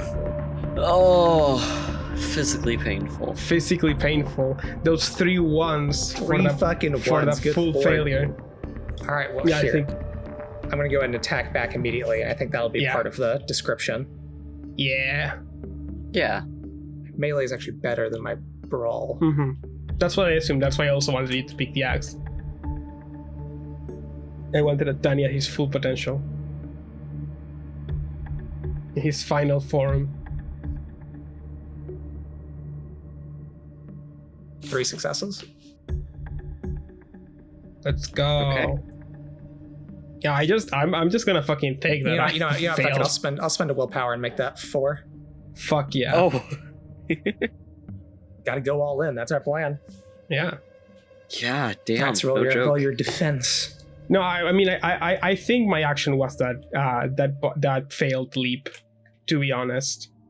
Well, no, because you still get to roll to defend, right? Because Okay. this is my action, yeah. Mm-hmm, Because basically, I just didn't roll to defend because you rolled a 0, right? Yeah. So what's your attack then?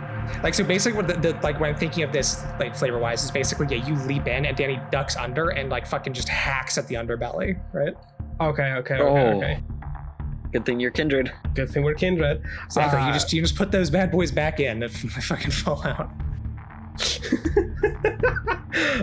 So yeah, when I noticed that Danny like ducks under Patrick, it's just going to, so the usual leaping position is like front paws extended and the back legs like on the back.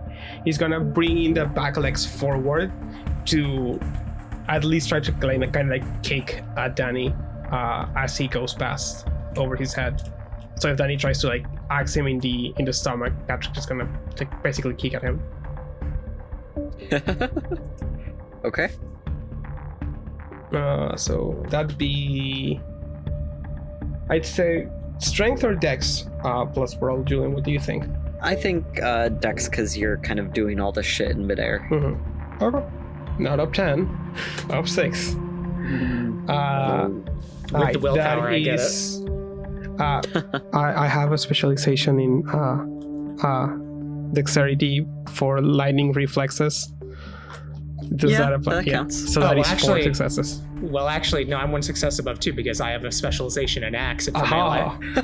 Fuck yeah! Okay, let's go. Well, actually, I have an invisible Actually, shield. Actually, I have I have force field times 1,000,000. My dad works at Nintendo, and he says you can't be in the next Smash Brothers. Yeah. Okay. So actually, I still have 1 overs. Okay, so that is what's the an axe damage is +2, right? Yeah, it's +2. Okay. Yeah. All right, so strength for 4 successes. Damn. We're not doing soak, right? That's what we've been doing it. But to Okay. be fair, we were doing bashing damage before. No, Yeah, no, are no, you starting to soak now? no. It's fine. I just want to know. So that puts you at what, mauled? Yup. Yeah, so I think, to be fair, we both lose out on not using soak because we both have really good fortitude. Like I have stamina 4, fortitude 3. Mm-hmm. I've got stamina 4 also. I have the same stats. So there we go. But yeah, I mean, it is literally like Danny does exactly what he intended to do. He literally guts him. Like it's literally fucking, he leaps over and the axe just comes in and just fucking slices straight down the middle, right? And fucking Patrick's like fucking, now fucking mountain lion guts like spill out, right? Again, if not for the fact that we're kindred, right? That would be incredibly lethal wound, right? Yup. But Patrick like sails over him basically. Yeah. Patrick, to be fair, is not gonna let a little bit of disembowelment stop him. You see Patrick's that on that Sigma male grind set. Fucking got disemboweled, uncomfortable, good. Good. He's just going to like you see that he starts like to sway a little bit side to side after getting literally disemboweled, but he's just gonna go right back and go for the bite. Like I don't think he's gonna reach too high, but he's still gonna like try to basically knock Danny over and just chomp. Fair enough. Okay, roll to bite. Roll to bite. Strength, brawl, standard. That's it. That's a hit. For the attack, for the damage, that would be strength +1, which is 6, -2 is 4. Roll. Yeah, But it's 2 fucking- aggravated damage. But it's fucking aggravated damage though. Yeah, That's the fucking thing. Yeah, as I think like what happens is Danny, like Patrick, like still comes back for Danny, and Danny like lifts up like his hatchet to kind of block the brunt of Patrick coming in, and Patrick just kind of like chomps on his. Have the listeners been keeping up with the Norse mythology? Do you remember the god Tyr? Yeah. Who just recently read Magnus Chase. So you just straight up bite fucking Danny's hand off, right? Yeah. Hell yeah. Oh, it's just like the Evil Dead. Yeah, I imagine like basically Danny like puts his hand out, like I imagine it's the gun arm, right? Because he's still armed, right? And you literally just fucking bite it off, right? And then like fucking spit out the gun. Yeah. Spit out the bullets individually. Right, yeah, as Danny like fucking like right, like rolls back, right? Mm-hmm. And I imagine he like no, I think Danny doesn't realize at first how bad it is. So I think you bite the hand, right? Danny like rolls back, right? Fucking, and then like to gain some distance, and then points the fucking hand up to shoot you, and then sees that his hand is gone. Yes. Right, and like his eyes go wide, like, oh fuck, right? Ah, shit, not again. I will say at this point, fucking yeah, Patrick is disemboweled. Fucking Danny is missing an arm, missing a hand. He said not to the final death, so does the elder step in at this point? Oh yeah, you. I think Danny look over and you see Ahmed like leaning forward, completely engrossed in this fight, before Gavin like nudges him in the side and like whispers to him, and he kind of shakes himself out of his trance. Yes, your fight is over. Well done, both of you. You have earned the respect of the Gangrel clan. Jesus, we gotta get you guys some blood. Yeah, that'd be appreciated. It would be. Okay. They hand you. Sam quickly comes forward, like from the shadows with 2 blood bags. Like I know it's not much. Oh my gosh. She puts like a straw in them, and she holds up the one for Danny, just like holding it still for him. I like the idea of Danny just Ethan Winter is saying and just putting the hand back together as he drinks blood to knead it back in. Yeah, basically. Very Ethan Winters of you. Yeah, it's like he like looks around like where the fuck, right? And then he like picks up the arm and yeah, like I just basically throws down like the bag and then like puts the arm back on, right? A request for fan artists. Danny as Ethan Winters, Patrick as Lady Dimitrescu, go. Patrick is Lady Dimitrescu. That is horrifying. Yeah. But here, so how many blood points do we get? It's a blood bag, just one. If you need more, they might have more on standby, but I don't think it's an awful lot more. No. I think I'll go from mauled to wounded, and I think with that I'm good. I'll get more blood later. I say honestly, I need more blood just because it's aggravated damage, so it takes a lot more blood to heal. Yeah. Yeah, I think they can each give you like one more blood bag after that. Yeah, I use that to basically put my guts back under place. And yeah, you guys might need hunting before the next session. Yeah. All right, I can get to just bruised. Because each blood point heals one. Yeah, one unless it's box, aggravated, in which case you need 3 blood points to heal one. Whoopsie. This fucking is good. Like, we fucking showed that we were goddamn serious. We don't mess the fuck around. Unironically, best fight in this fucking campaign so far. That was cool as shit. Baller. Yes, I loved it. GG would get disemboweled again. Would get fucking hand bitten off again. Behanded? With you guys healing up, you are granted audience with the Gangrel clan on like they'll actually listen to you instead of just being like okay, bye. So you all sit down again. The chairs and the folding card table are brought back out, and Ahmed sits. So tell me, what are you here to discuss? Well, the first and minor matter I think would be my introduction to the clan here in Houston. I've been in the city for a couple of weeks, but I had yet to introduce myself formally. And kind of like Patrick throws his head towards Salmon. He bows back. The Gangrel clan has acknowledged and officially accepted you, Patrick. Thank you so much. Yeah, it looks like fucking. Thank God that one for nothing. The other matter we had, we know that. Well, yeah, we know that Gangrel don't. We don't usually mix ourselves too much in the politics of the Camarilla. But it has come to our attention that a new sheriff might be appointed soon, and I wanted to sound out where the opinions lie between us. With that, there's a awkward silence. Well, truth be told, even though we try to reserve ourselves from Camarilla matters, we are, with no doubt, entwined within it. Mm-hmm.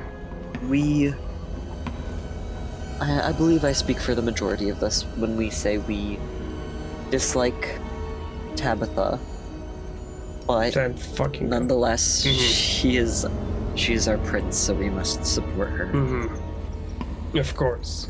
Now, he looks at you and yourself.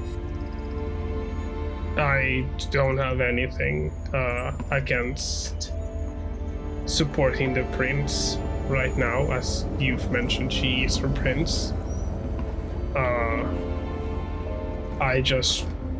I'm concerned about the amount of power that Ventru would accrue if allowed to put in another Ventru on a position of power as the sheriff.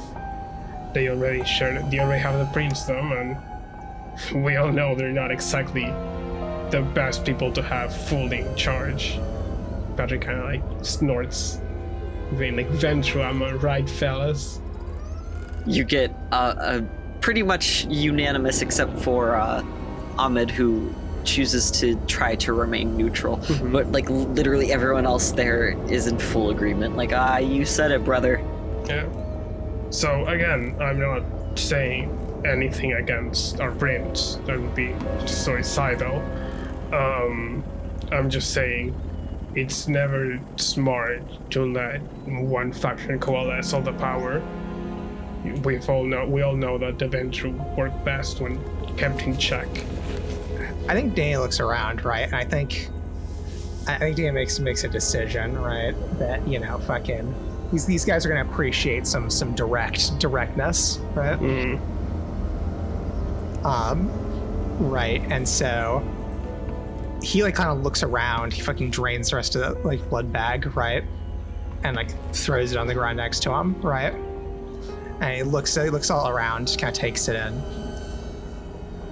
And he looks to the elder first, right? Because he wants to show respect first, right? And he says, "Show yourself so that I can let my friend here as a member of your clan speak. But have I sufficiently proved myself to speak here? Before I do, have I sufficiently proved myself to speak plainly, sir?" He gives you a genuine smile. Yes, indeed, Mr. Danny, you have.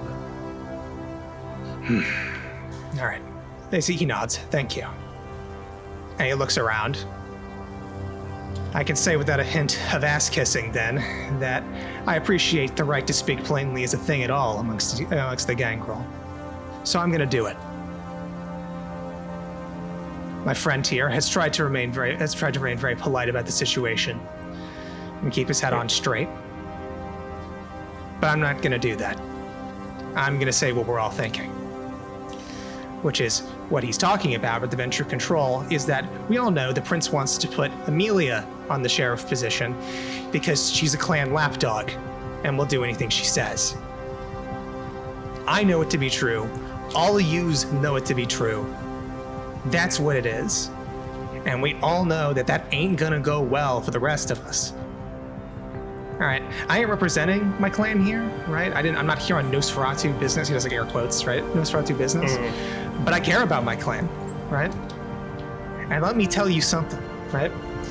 Having the double down Ventru in the position with no one to tell us otherwise, that's bad for our business, okay? Having it all centralized in one place, because it means they can sweep us under the rug once we tell them what they want to know. And there ain't no one powerful enough to stop it.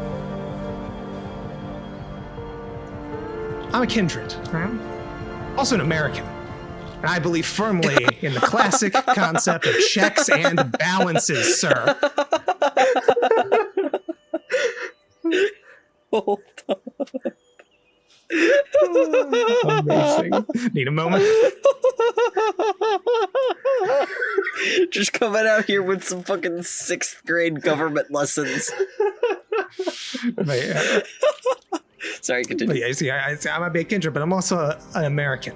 And I believe firmly in checks and balances. Now you ask who we propose. There's a few good people, I'm sure, right? Here and there, but to be honest, it's not really about who it is. It's about who it isn't. And I think we all know who it shouldn't be. And if the shaking heads from everywhere around me is something to say by, I think you've known it for a while. Now look, I'm not saying to do anything to go against the prince, right? Of course. The prince has done a fine job with things. I don't have anything against them, right? That's not the point. The point is, Camarilla, it's a union, right? It's a collection of clans, confederation. And a union or a confederation isn't that if one part of it is fully in control of everybody else. So, we need to make sure that we have someone who is not going to be, who isn't under the thumb of clan hierarchy as the sheriff. Someone who's going to do justice to Camarilla law. And can we guarantee that with Amelia? Can we even hope for that with Amelia? I don't think so. I don't think you think so. I don't think anyone thinks so. This is a part where I would be clapping, but I'm not gonna. So that's what we've come here for you today. All the rest of us clans, call it the more blue-collar Camarilla, if you will. I don't think we can afford Amelia in the sheriff's seat. And he points at the elder. And what we came here for is because I want you to say it. Or excuse me, he would say we want you to say it, rather. With that, Ahmed nods, looks around for a moment. I suppose it is time for us to finally make a stand with our fellow kindred. I agree with you wholeheartedly and will speak out against Amelia. I agree that an all-Ventru princedom would bring nothing but nightmares for the rest of us. I think it might be worth it to go talk to the Bruja with your current, or with the points that you just talked with me about. I think they would find that rather inspiring. Granted, they just hate the Ventru in general, so it's not like it would take an awful lot of convincing, but it might be worth it to discuss alternatives with them. I'm sure you could butt heads and come up with something. I think that... Yeah, no, he nods at that, right? And he says, if there's one thing Bruja know, it's anger and politics, so I think they'll be perfect for it. Wait, that's two things. Whatever. You give up. If there's one thing Danny doesn't know, it's maths. But he nods. Like he says, the Bruja will know every option. Yes, and I'm excited to see who you decide to come up with. Although, with your very impassioned speech, I almost have the heart to run. I mean... Like, I think deadass, yeah, Danny looks at him like, well... You know, like, why not, right? Like, he doesn't say it, but he definitely gives him a look like, why not, right? I think he acknowledges that. He gives you another look like, yeah. I might. Yeah, I'm picking up what you're putting down. Yeah, I think I get it. Well, regardless of the outcome, I think you can rest assured knowing that the Gangrel, at least, will not support Amelia. Is there anything else you've come here for this evening? Well, honestly, what time is it? Oh man, there's maybe like a little past midnight at this point. The fight took a while, but not that long. I mean, we'd have to drive back as well, though, so we probably wouldn't be able to get too much more done tonight, right? Mm-hmm. Yeah, that's fair. I don't think getting to the Bruja tonight is gonna be feasible, yeah. Mm-hmm.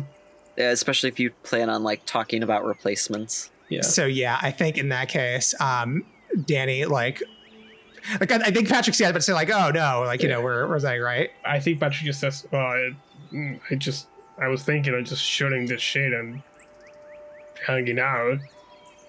Haven't spent some time with the clan in a long while.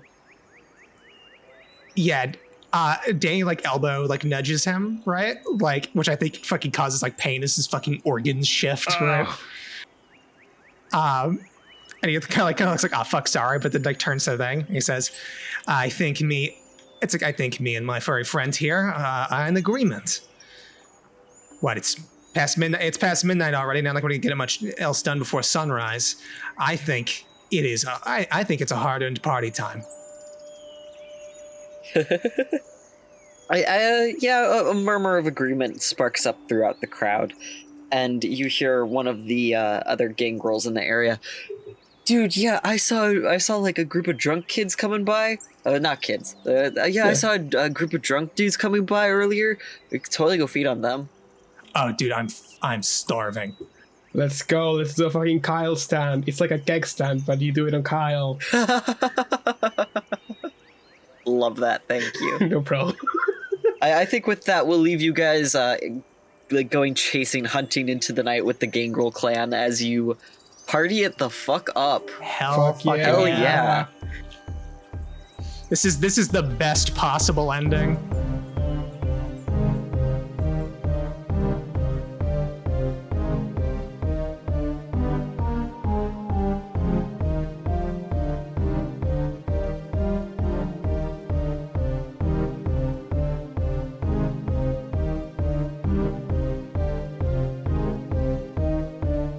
it's me, your storyteller, Julian. Thanks for tuning in to this episode of Show Some Initiative. Thank you all also for being so patient with us, as life has been hectic and uploading can be a pain, so thank you for understanding. But we hope to get back to a regular schedule sooner rather than later.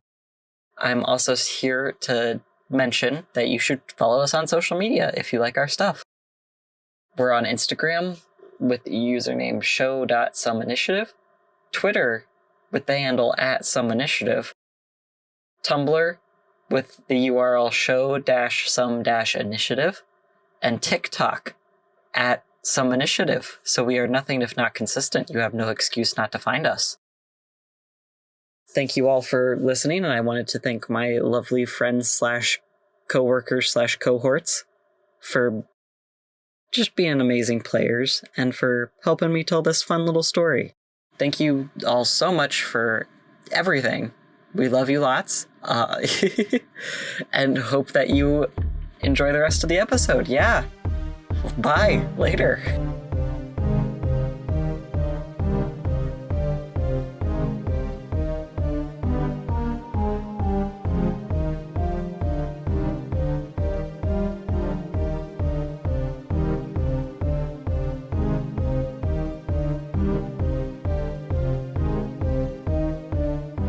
It is a new evening, a dark and stormy night, if you will, and you all have gathered back at the last resort after a very eventful evening, new night, of fighting each other, talking with worms, cohorting with the Toreadors, and playing DDR. All very valid things. You recently have finished getting each other more or less on the same page with your outings, and are ready to tackle a new night with determination. So I think after the story, Patrick goes, "So, Doc, can you check that I re-put the lever in the right place? I know it kind of resets, but, I just want to make sure." Erica, can I please get an intelligence and medicine check? Medicine and intelligence. That's a failure to be a doctor? Oh dear. Oh, 8 dice. To be fair, imagine- it's hard to see where the liver is without opening someone up. I'll say it doesn't help that after the previous night of talking about your past of betrayal and heartache, it's a little preoccupying for you, to say the least. Sorry, Patrick, what was your question again? What am I looking for?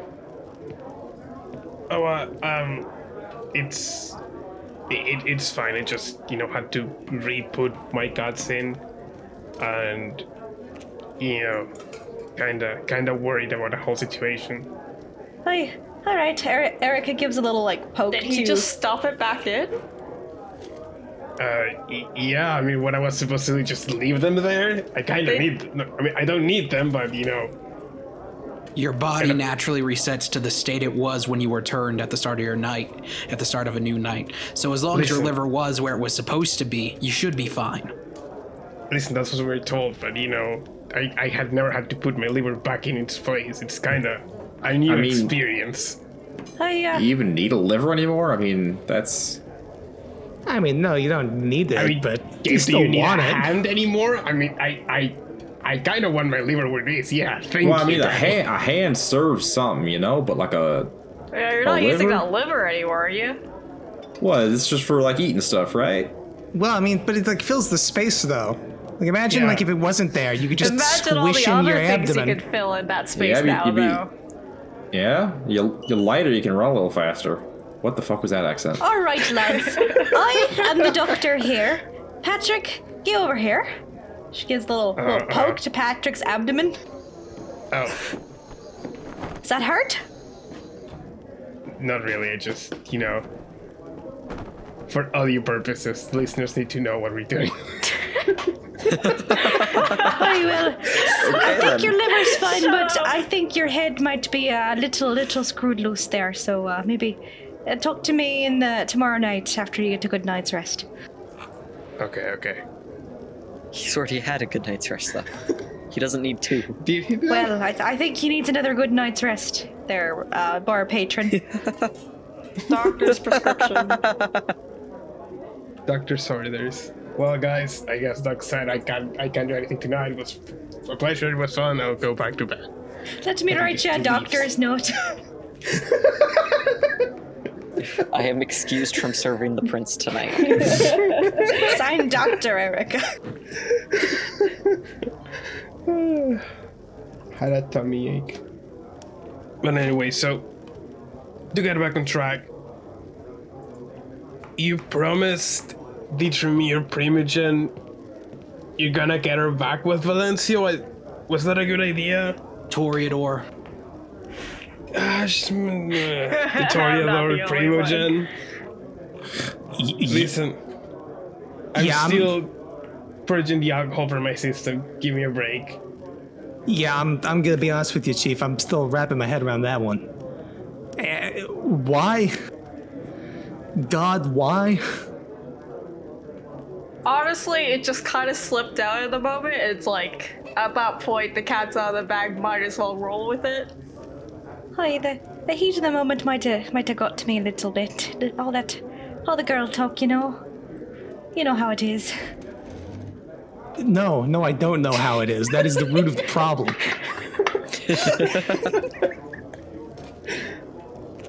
To be fair, you're a The mobster. important You're not part- really used to sharing information around. The important part is that we got our end of the deal done. Yeah, now you have an obligation that you can't meet to a pissed off Primogen. I wouldn't say we can't meet it. I mean, There's a lot of things in this world that and you to be fair, can do. we've cleared it up. She's a lot less pissed off now. who Okay. knows, maybe clearing the that's- air will do some good for everyone, you know? Maybe. Don't know how much good it'll do for Valencia, but you know, as long as we can keep Amelia out of it, I think that's for the best. Aye, it's all right. I can put the lad back together again.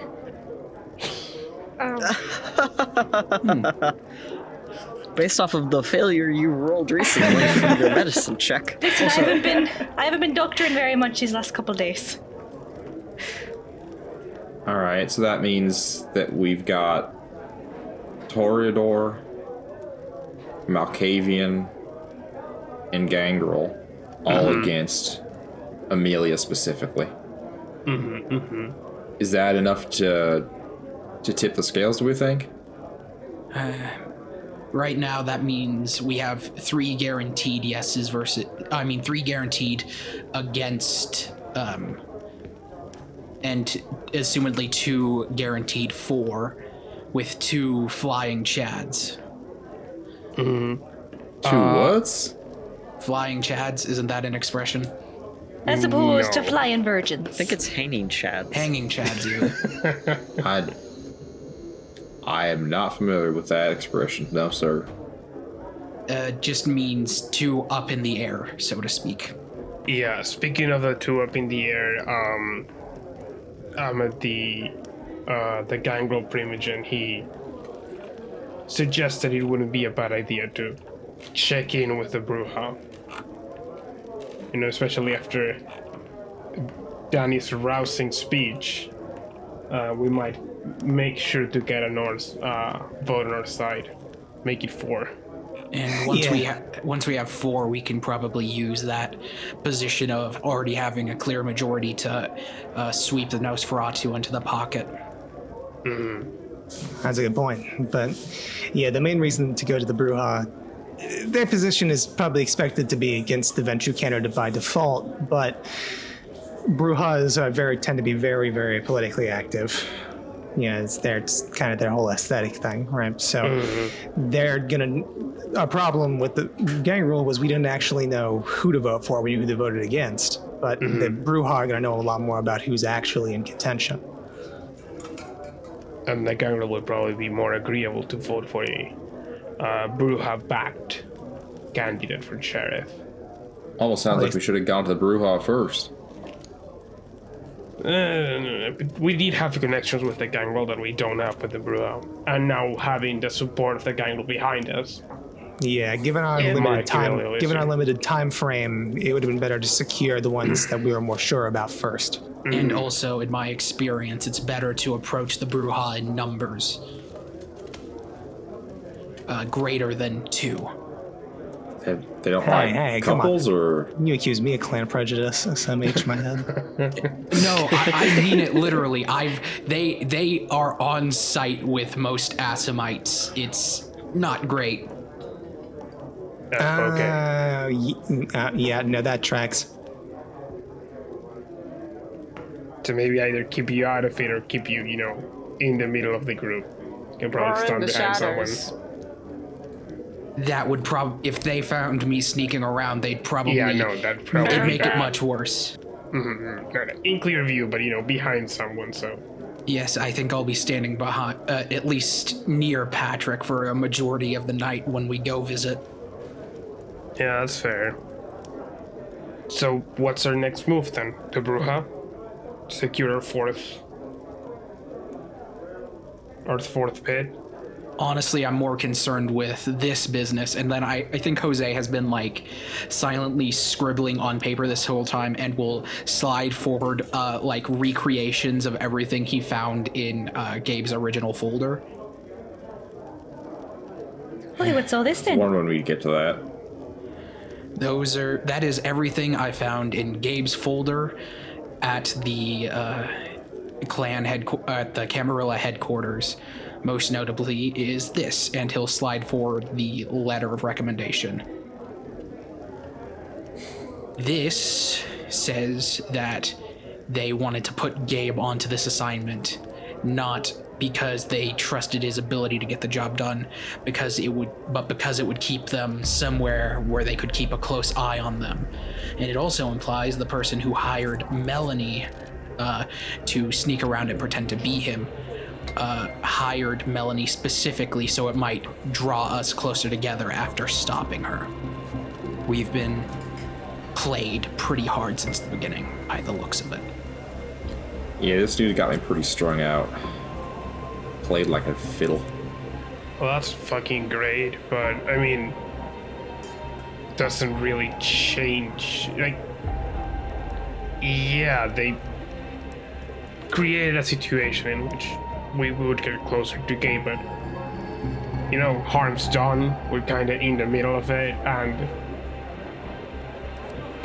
don't care what the trail was that got us here. I don't really fancy just leaving Gabe to die now. Yeah, so but appreciate here's that. the other part of it, and he'll slide forward Gabe's original paperwork that clearly states that he was sired after Tabitha took power. Oh yeah, that's not good. That means they've known that Gabe was not properly presented this whole time.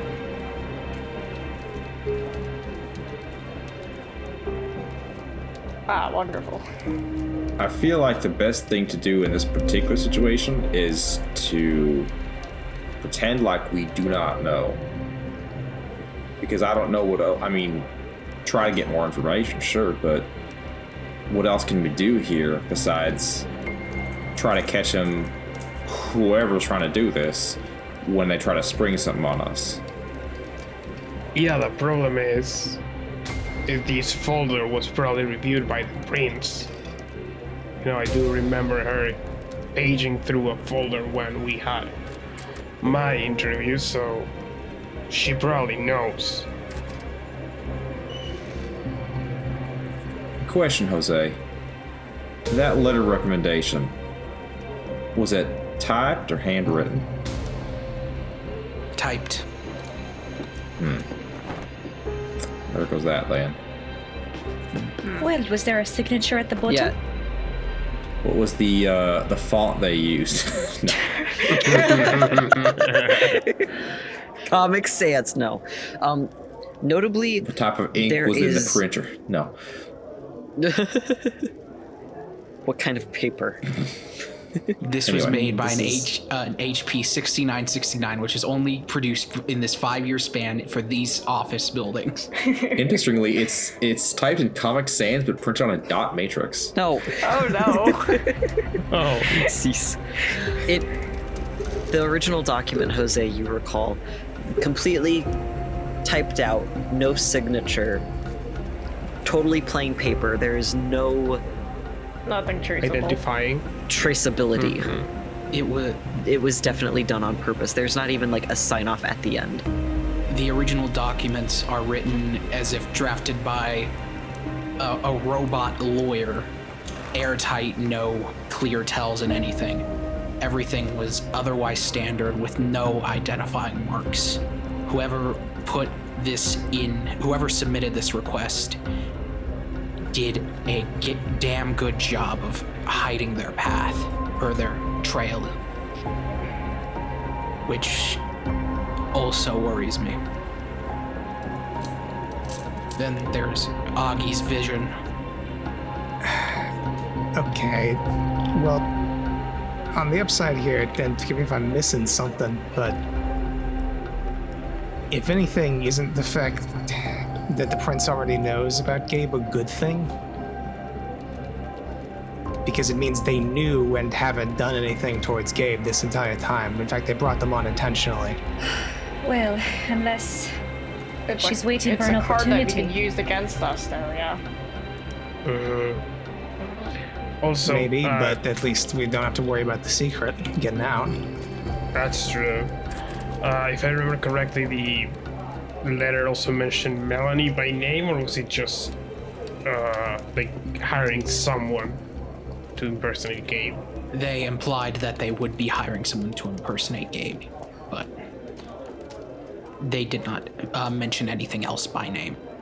Because we did kind of report that to Tabitha already, so it wouldn't be a stretch to think that we either know or are just so incompetent that we wouldn't find out any motives behind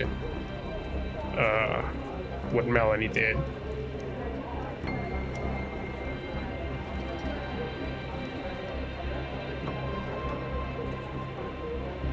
Well, fuck. That's what I said. I said that quite a bit that evening. What, fuck? Yeah, I think there was just like a 30-second bit where I said, well, fuck, Jesus fucking Christ, we're fucked. Something along those Yes, Regular I Thursday remember I was afternoon, there. I see. Understandable. Yeah. I think we continue our plans as normal, but I would love to take some time personally to see what I can do about getting extra defenses to the circus. And I think this kind of drives us to action a bit more. I mean, we can't just rest and not getting Emilia elected. Like, yeah, it's a good starting point, but at the end of the day, if the prince knows and has been playing us, it seems that we won't be safe with Tabitha lording that over us. The issue is Tabitha isn't lording over us. This mystery writer is. Tabitha's just as much a pawn as we are. It'd be a matter of finding out who then. And could it be Emilia? I don't think so, right? She wouldn't do something so stupid as implicate If herself it was in one of Amelia, why would she be running for... Mm-hmm. If Amelia had that much power, why would she want to be sheriff? If she's this competent ruling from the shadows, what does she gain by getting a lesser position in the light of day, so to speak? What do we know about Tabitha's rise to power? Is there something we can roll for that, Julian? I would say yeah. What, intelligence plus... Where'd it go? Politics? Politics? Politics. There it is. Thank you. Man, I cannot read. Intelligence and politics, please. The Rolls Into the channel, Rolls yeah. channel. I'm going into the Rolls channel. Quick, Julian, move the channels. Let's see, just on the off chance. Is he get the right rolls channel? It's in the I Vampire the wasn't gonna say Masquerade it. Rolls channel. I wasn't gonna say it, but I did think about it. Chili, is this still an Ob 6 for Gabe? I would say for the newer or not super in touch with Camarilla, so Jose, Patrick, Gabe, Erica. Wow, that's a lot of you. Yeah. It's just gonna be bumped up to 7. Okay. Everyone else is 6. What the fuck? Oh. Oh. Oh. No, that's funny. Oh. So, as other people are busy rolling, Gabe rolled 4 dice with an Ob 7 and got 3 successes. I just want to see. Oh. Hey! God. We're doing great rolls. Hey, Gabe is. So proud of all Gabe of you. is. Somehow. Yeah, Gabe is doing Hey, wonderful. hey, hey, to be fair, Holy half shit. my dice were successes. I just only rolled 2, so yeah. You're doing That's true. amazing, You're doing damn. amazing. 4 successes for Dan. There Okay. we go. Okay, so down the line, please. I botched. Oof, ouch. Jose's just like, I listen, dude, I barely gave a fuck when Valencia was around. Yeah, I cared when Valencia was around, and I assumed he was cooed and therefore died. I don't fucking know. Patrick? I got a 1. Danny? 4 successes. Gabe? 3 successes. Theo? Erica? So that was a botch, but is one. anyone really surprised? I would say then going into this, Danny, you remembered because you remember quite a bit because Nosferatu, they know everything and they're pretty big gossips besides the Toreadors. That's what they're called. Nosferatu. Their nose and They're everything. nosy benches. Damn, triple entendre. I got embraced into the wrong clan apparently.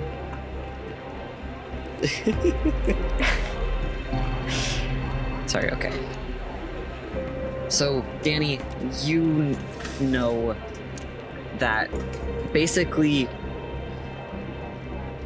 Tabitha kind of slowly worked her way up, and then it was more working in the shadows of trying to gather information and then coming forward and hard pressing Valencio out. And he basically just left without making much of a fuss, which Go ahead. you also know that I should say, how do I put this? You do not know what the information presented to Valencio was, which is very interesting considering the Nosferatu know everything. Then, So from Gabe's so perspective, basically he was you. he was blackmailed into leaving. Yeah, that's one way to put it. From Gabe's perspective, you thinking on it, about the time period that this happened, you remember Amelia acting really squirrely around you, even more so than How usual. do you mean by swirly? Squirrely. Gross. I squirrely. Got it. She was dunking your head into a toilet and flushing it. She was bullying you relentlessly. Honestly, That tracks. Gabe, that tracks. Yeah, yeah. And just constantly I'm sorry. saying that she was helping. She would constantly, when you tried to talk about it with her, of like, oh, my sister in Christ, what is bothering you, or whatever, like, oh, my sister in Christ, what the fuck is wrong with you? My sister in Christ, you toasted cringe. She basically brushed it off, like, oh, trying to chalk it up to stress at work and trying to get a promotion in. That is what you remember her saying. So then that would imply that Amelia was involved somehow with the power shift.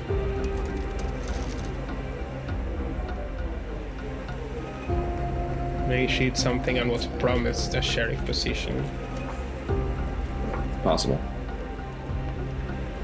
Everyone else, even those with one success, you just know what you've heard secondhand. Yeah. And those with botches, listen, you don't know, you don't get paid enough to know. All you really cared about at the moment, or if you cared at all, it was because of like your clan's livelihood or your own. Mm-hmm. Or in Erica's case, she was just like fucking asleep, probably. I was taking a big ol' snooze. Just taking a little nap. Too boring. Taking a nap. Valencio gets ousted. I sleep. Literally. Love that, thank you. Dang college experience. So, what I can remember. I know the basics, which is that she worked her way up for a good amount of time through the ranks of the Camarilla. Then, once she had gotten a high enough position, she all at once took out a bunch of information and seemingly blackmailed Valencio. Whatever it was so bad that he left without really much of a fuss. Which normally you have to die to really get out of that life, so that's pretty impressive. I do know that Amelia was... Well, let's say she had a lot on her mind around that time, if my understanding of the time frame is correct. Could be nothing. Could just be, well, no idea who this new prince is. We'll see how she runs things. But she might also be implicated in something. Mm-hmm. But if Tabitha had to get information on someone from Valencio, that means that Tabitha owes whoever these information peddlers are, or owed. Who knows if she's paid up already. I'm just trying to figure out if she owes any allegiance to anyone. You know? Those could be the folks behind, or involved with the folks behind this letter.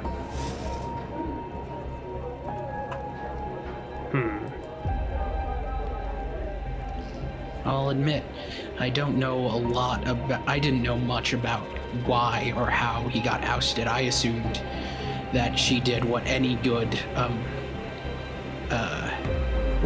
someone trying to rise to power in a situation like that is, and just killed him and took the throne for themselves. But he's very much alive, and considering he was blackmailed out, I can only think of like a handful of things that the Camarilla would hate to learn as much about, and that will cause him to step down like that. Small handful of things.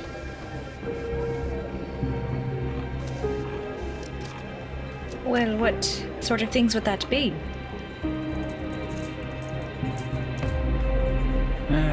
Well, there's the big one, the thing my clan gets saddled with, or accused of every so often, diablerie. There's major breach in doing something for the Sabbat.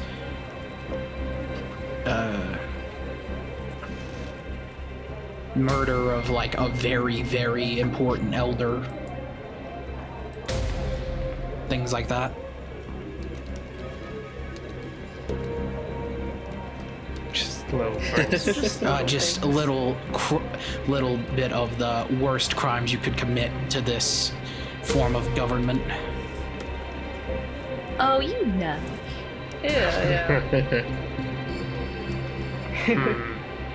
So really the only source of real information we would have is Valencio.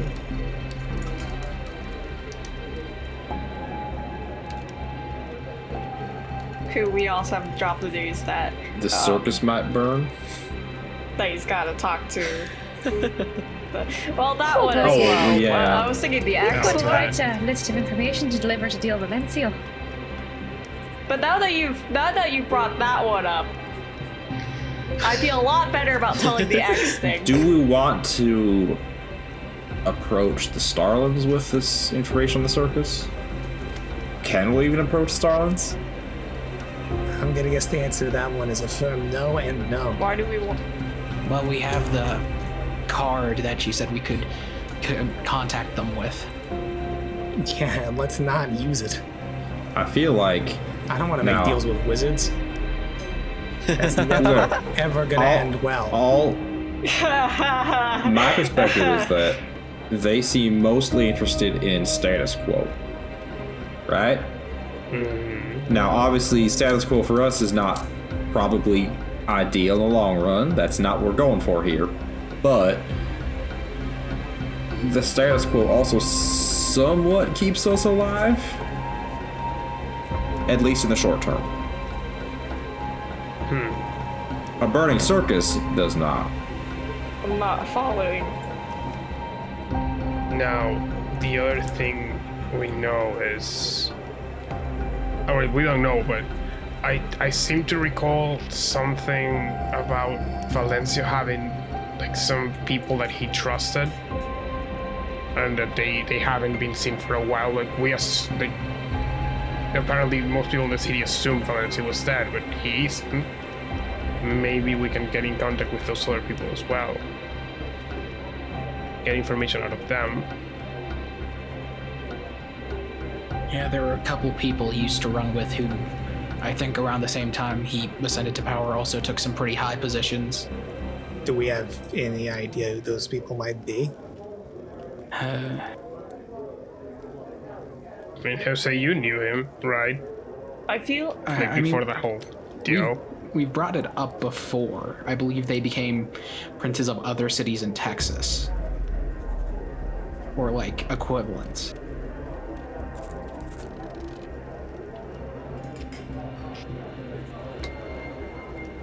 Are we making a road trip?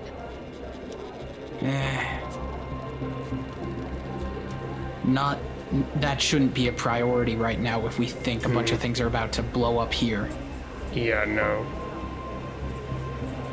Just we need some more information. I think we have no idea who this person in the shadows could be. We have no idea what happened to Valencio other than hand-waving blackmail, or we don't know what happened there. So we can't really plan around it. You know, we are very much in the defensive here, just waiting for something to happen. very dire.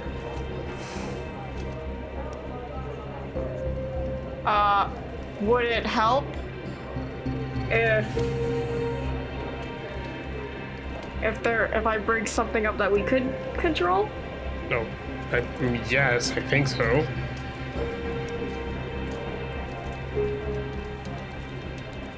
So last time we went to talk to Tabitha, she might have brought up a deal with me to give extra information about what we were up to.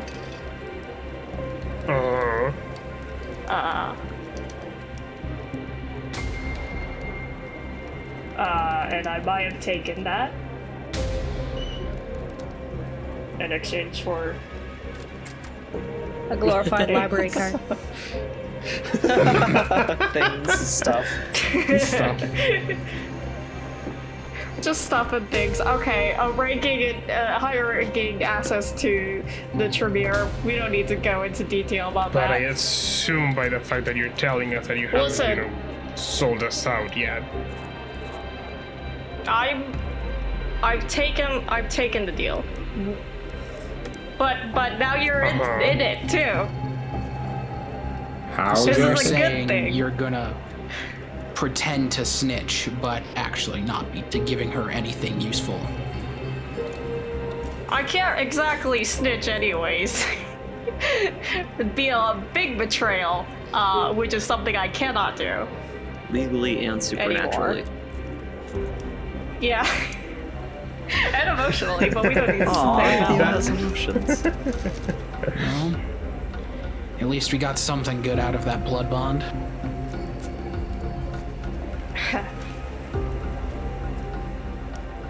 So we can control what So we've got that we can going as control what well. information goes to Tabitha from you, Thea.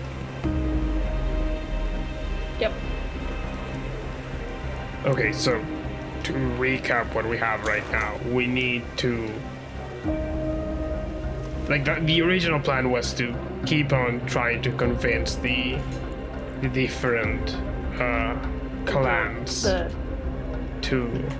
Specifically the Bruja. get the Bruja on our side. That would give us a clear majority to approach the Nosferatu. But now we have the extra layer of this mysterious person trying to get orchestrating the whole thing. Yeah. Now, as I said before, this is concerning, but it doesn't change the fact that we do need to keep Gabe from, getting killed. Appreciate it. And I think we've pissed off Emilia Laurel enough that we don't really want her as a sheriff no matter what, so... Indeed, it's kind of it's a bit of a moot point at this stage. Even if we wanted to leave Gabe behind, we definitely pissed her off enough that we want to get rid of her anyway as a threat.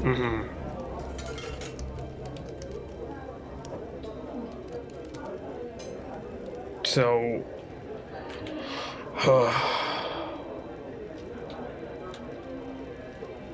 we do need to let Valencia know what's going on.